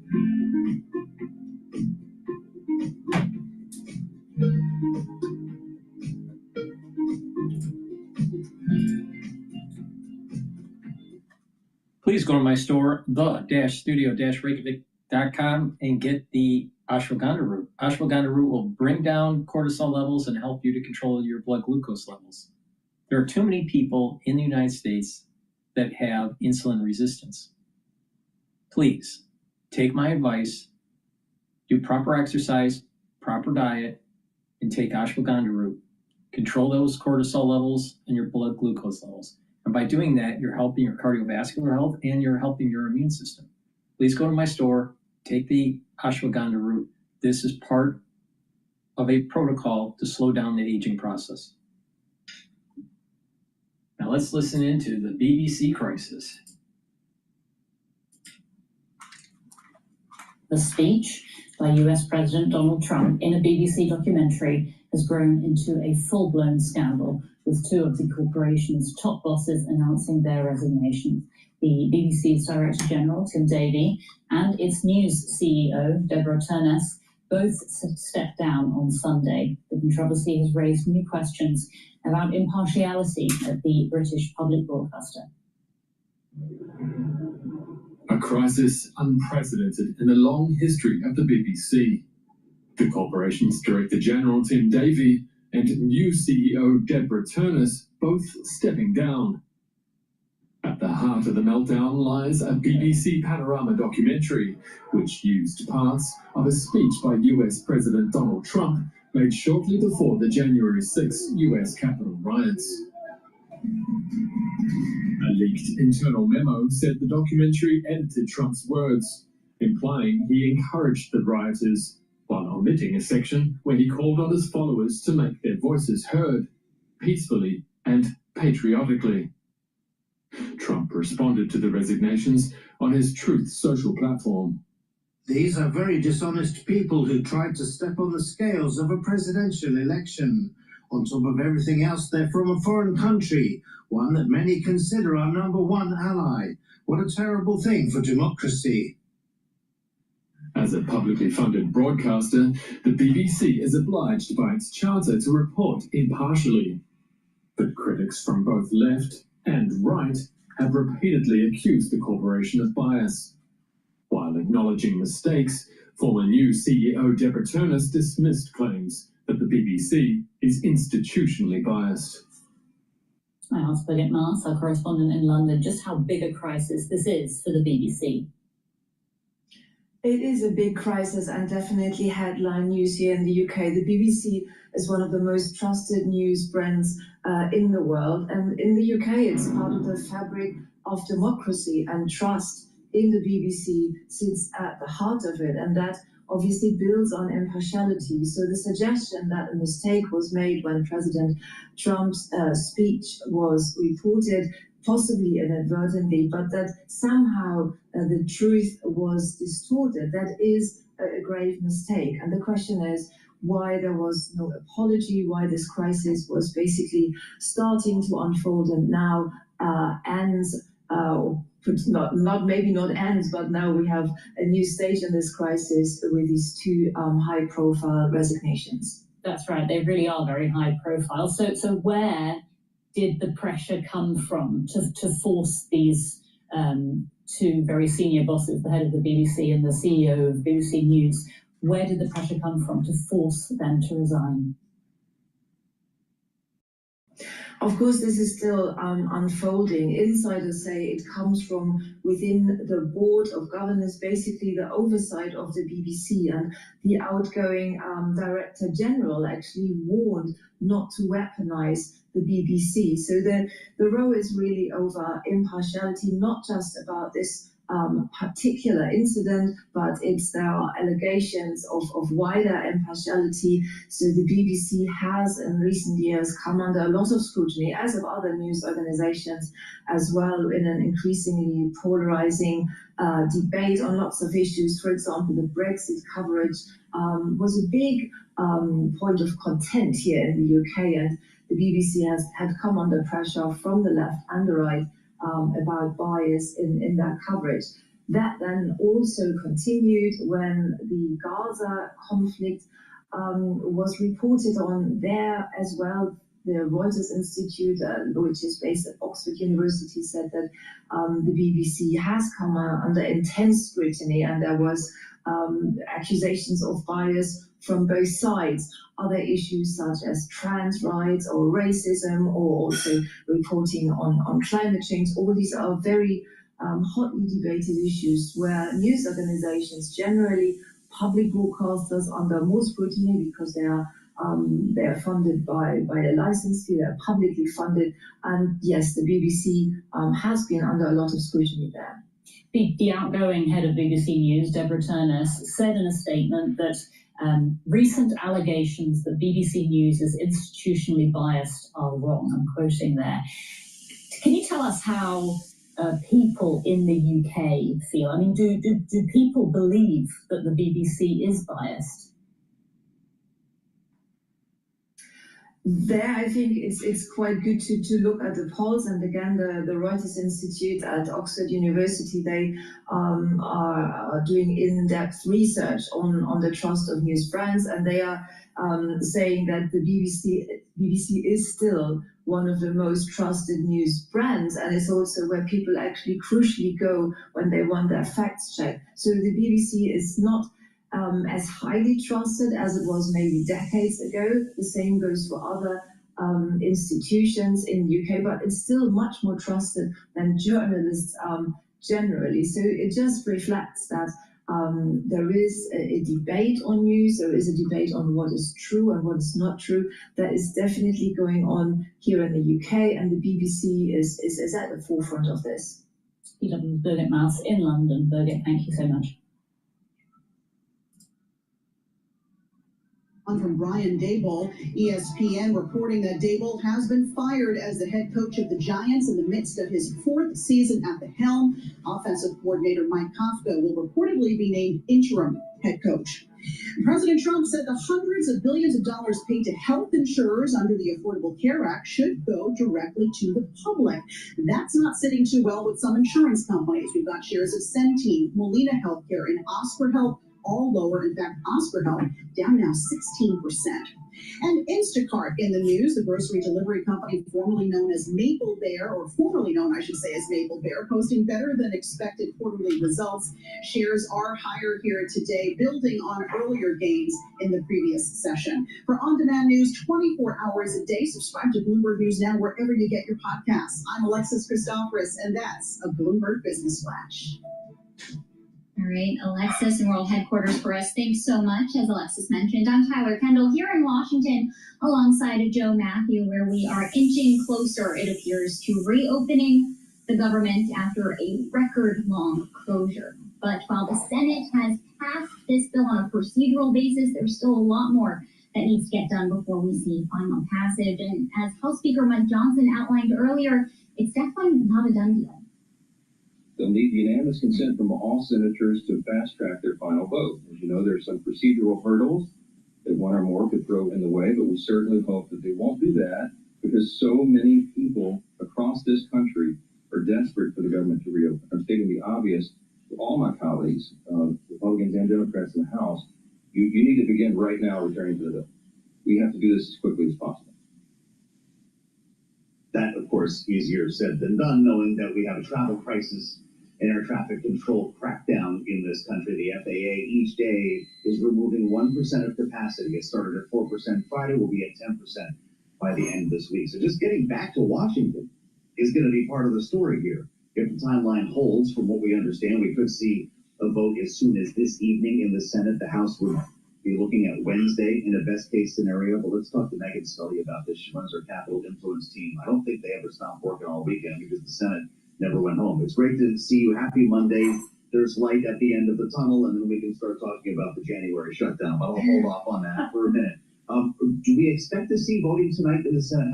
How quick did John Thune get this done? So he needs consent from all 100 senators to move this along. We're expecting some folks, including Senator Rand Paul, who typically holds these things up, to do just that, which would then essentially put the brakes on. They have to ride out a clock, take another procedural vote, ride out the clock again. So it could be days instead of hours, but this morning Senator Thune was saying he's hoping it's the hours, measured in hours, not in days. Have we heard from the White House on where they stand on this plan? Because while it would include the stopgap measure, reopen the government, as Joe mentioned, to January 30th, it also appears to have this pullback when it comes to the firing of federal workers, which of course is a policy that this White House really championed. Yeah, so we have not heard anything as of yet from the president himself. We are hearing rumblings from the White House that he is on board with this. Senator Thune said that the compromise had been floated with President Trump last night, and that he expects Trump to sign it if and when it eventually makes it to his desk. What's it like in the leadership offices right now, for Democrats, that is? Because these 8 senators broke ranks, right? Chuck Schumer was still a no, and Hakeem Jeffries just made it pretty clear that he's going to stay a no. They don't like what's going on here, but they've not managed to keep everybody from voting a certain way. There you have on your screen on Bloomberg TV the 8, including Dick Durbin, by the way, in the leadership, who decided to just say, let's get this done. What does this mean for Chuck Schumer now to lose 8 votes like this? A lot of folks are calling for him to step down. We hear this type of thing when voting doesn't go a certain way, but how confused is this in the leadership office? So I think that it's telling, Tyler said it at the top of the hour, that none of these 8 are up for re-election next November. That is key here. And to me, indicates that there was some game of chess being played as to who was going to step up and kind of hold their nose and vote for this. Senator Durbin, as you mentioned, is a member of leadership. He is not one you would typically see voting with Republicans on an issue. He is, however, an appropriator, and most importantly, he is retiring. So that makes him a safe vote. I think that that was all built into the calculus here. Of course, Schumer got blasted just months ago when he acquiesced to Republicans and kept the government open back in March amid concerns that Trump was too powerful and too popular at that moment. This, though, has been going on for some 41 days, and the calculus is changing, particularly as people go without their food benefits. So that's the Senate. What are you watching for when this gets over to the House, not just on the Democratic side, but also I'm wondering about House conservatives that weren't able to negotiate some of these spending levels and the bills that are tied to this. So things like the RIFs, the fired federal workers that you mentioned, some of the spending aspects of this could really cause some consternation, particularly with members of the House Freedom Caucus. We're seeing some tepid support, but that's far from certain at this point. The House majority, the Republican majority, is so narrow that they can only really afford to lose 2 or 3 votes and still get this through if Democrats remain united in opposition. What I'll be curious to see is if they lose some Republican votes, if they pick up moderate Democrats. Now, Democrats should be having an additional vote when this finally comes up, because the representative-elect Grijalba from Arizona, who has long been awaiting her swearing in, will likely be sworn in prior to this vote. Right, and that would make it so that Republicans can only lose 2 members of the GOP to get this through. It's always a math game. Megan Scully, she leads our Capital Influence team here at Bloomberg News. Thank you, as always. And to extend the conversation, we're going to bring in one of those stakeholders, Congressman Greg Stanton. He's a Democrat representing Arizona's 4th District and also is the former mayor of Phoenix. Congressman, thanks so much for joining us here on Bloomberg. It looks like this package is headed to your chamber later this week. Just to start out, how are you going to vote? Well, based upon what I know and what I read about that the agreement contains, I do not plan to support it. You know, we had taken a principled position throughout the shutdown that we desperately want the government to reopen, but we don't want to do it without also ensuring that people have affordable health care. The shutdown happened at the same time that people were receiving their massive increases in premiums under the Affordable Care Act and many other healthcare entities as well, coming right on the heels of millions of Americans losing their insurance under the One Big Beautiful Bill. It was an assault on Americans' health care, and that is a critically important fight as well. And my analysis of the agreement doesn't indicate that we're going to be able to say that we've truly supported people's health care and lowering health care costs. So what just happened here, Congressman? Last Tuesday night was framed as a big win for Democrats. The president was upset about losses that had clearly been inspired by the shutdown. Republicans were seen to be taking the blame. By the end of the week, a jailbreak in the Senate. And I'm curious what you make of the timing here and whether you've heard anything about a vote on these Obamacare subsidies, because every Democrat we've interviewed on this program said the promise of a vote was simply not enough. Well, the promise of the vote was only on the Senate side. Obviously, the Speaker, Johnson, has indicated that he's not going to allow that on our side. So he was not part of that agreement. That's another big reason why we should not be considering voting in favor of this. We need to ensure that we're going to have a real opportunity to lower healthcare costs. But let's talk about Tuesday, because the Democrats did win overwhelmingly on Tuesday, particularly in the purple states of New Jersey and Virginia. That wasn't about the shutdown per se. It was about the totality of what the Republicans are doing. These tariffs that are raising costs on the American people, the One Big Beautiful Bill vote that decimated health care for Americans. Mass deportation is unbelievably unpopular. I think that was a strong statement by those purple states that they are rejecting Trump and they're rejecting MAGA-type politics. And we're going to win the majority in next year's election. We're going to win it going away, because as long as these Republicans just keep doing whatever Trump tells them to do, they don't stand up for themselves. They just roll over and allow him to run everything. The American people are saying that's not the kind of politics we want to see in Washington. But Congressman, if there was a promised vote in the House that mirrors the one that we're expecting in the Senate on extending the Affordable Care Act premium subsidies after the government reopens, would that be enough to get your vote on board now to reopen the government? Well, it's too early to say that, because we have to know what exactly the vote would be. What would be in the vote? Would it be the Democratic proposal? We want to keep the cost of the Affordable Care Act down permanently, and I know that's a very different viewpoint than the Republicans. So I just think it's too early to answer that, because we don't know what would be in that vote. That wasn't negotiated in this agreement, and that's really a very unfortunate thing.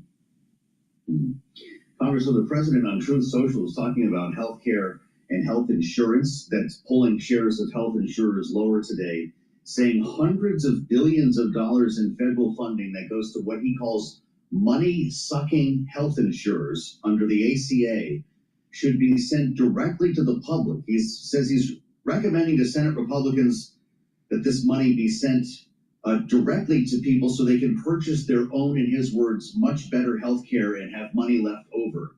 Do you know what he's talking about, and can he do that without Congress? Of course we don't know what the president is talking about. And my feeling is, here we go again. The president with his repeal and replace politics as it relates to the Affordable Care Act. As you know, he talked about this incessantly in his first term in office, wanting to repeal it. And then they asked him, well, what would you replace it with? And he had no idea, concepts of a plan or whatever he said. The truth is the American people support the Affordable Care Act. I was part of the class of 2018 in Congress. We won 41 seats because we ran on protecting and supporting the Affordable Care Act. I cannot believe the president is doing this again. And it's wrong for the American people, it's wrong for healthcare, but politically it's good for the Democrats because we're again going to be running for Congress and we're going to win overwhelmingly by standing up and defending and supporting the Affordable Care Act. The Republicans would be much better off if they just came to an agreement with us to lower healthcare costs in America to support the Affordable Care Act, but instead they keep following Trump off this healthcare cliff, and he continues with his talk of repealing and replacing the Affordable Care Act. We don't know what he's talking about, but we do know it's a step in the wrong direction.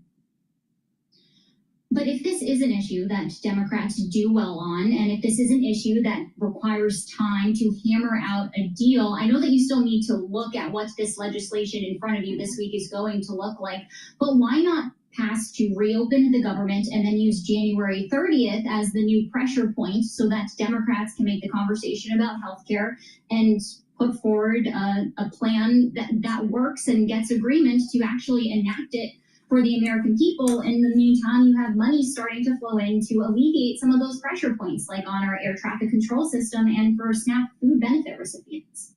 Well, we're going to keep fighting to lower healthcare costs for the American people. We want to lower costs overall. We're fighting against these tariffs that are increasing costs for the American people. And we know these decisions are Republicans, both in the One Big Beautiful Bill and now the decision not to support the Affordable Care Act, not to continue with these tax credits, which make it more affordable. We know how bad it is for the American people. We're going to fight for it now and continue to fight for it. And if it doesn't get done now, we're going to continue to fight for it. This is not a one-off thing or a cynical thing. We believe passionately that we have to lower costs for the American people. And that is why, the reason why we took such a strong step in the last few weeks is because people were receiving their premium increases in the mail at that time. So we wanted to make that point that we need to lower healthcare costs. We need to get the government open. We need to do both. It's not one or the other. And that's the principled position that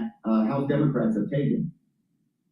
I want to ask you about air traffic controllers because someone like yourself has more than a couple of hours to fly when it's time to get back to Washington this week to vote, I guess, at some point in the coming days. The president is threatening to dock, to use his word, dock the pay of air traffic controllers who took time off, as he puts it, for the Democrat shutdown hoax. Those who did not take time off, he's recommending a bonus of $10,000 per person for what he describes as distinguished service to our country. Does he need Congress to do either of those, both of those, Congressman?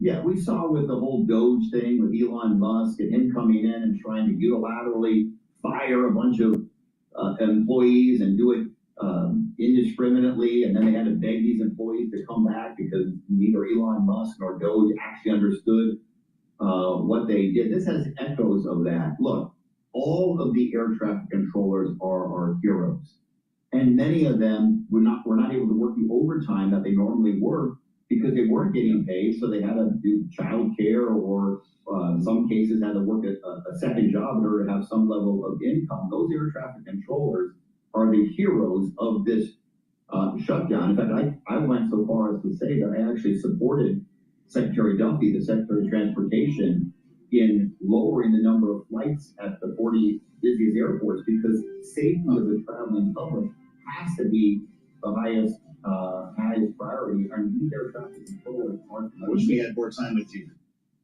Please go to my store, the-studio-reykjavik.com, and get the C60. You can get this in avocado oil, MCT coconut oil, or extra virgin olive oil. You can get it in a 2 ounce, a 4 ounce, or an 8 ounce configuration. It is cheaper per ounce to get the higher ounce configuration. Take it on an empty stomach for best absorption. Take a teaspoon a day every day.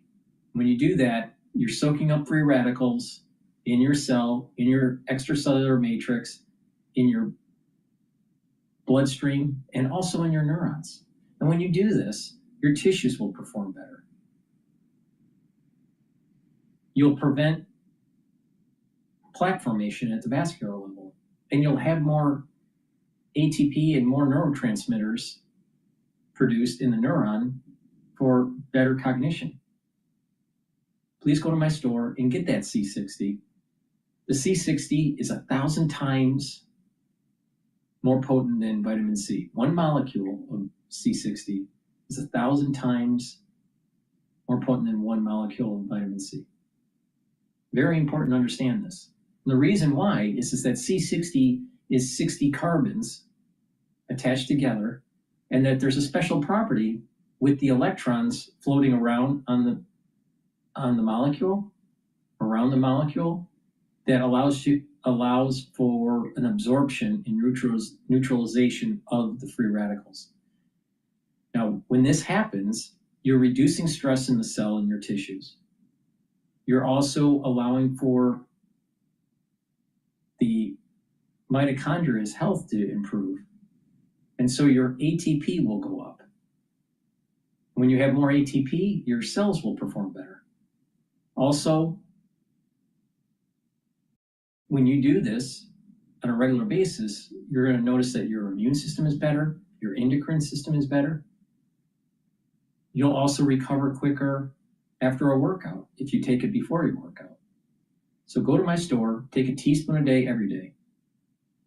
And when you do that, you're going to also notice that your basal layer for your skin, you're soaking up those free radicals, and the health of the basal layer will be better, and therefore your skin will improve.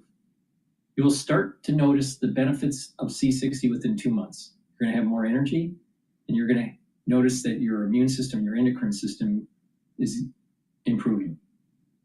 And within 1 year, you will see a visible difference. You will look younger. Please go to my store, the-studio-reykjavik.com, and get the C60. You can get it in MCT coconut oil, avocado oil, and extra virgin olive oil. C60 has to be in an oil to allow for the proper absorption. That's the end of my transmission. Thank you for listening. Please go to my store, the-studio-reykjavik.com. Get the great supplements that I offer. Make sure you use discount 5. You get $5 off any order. All caps, discount number 5. You get $5 off any order. Please go to my store, the-studio-reykjavik.com. Thank you for listening and have a nice day.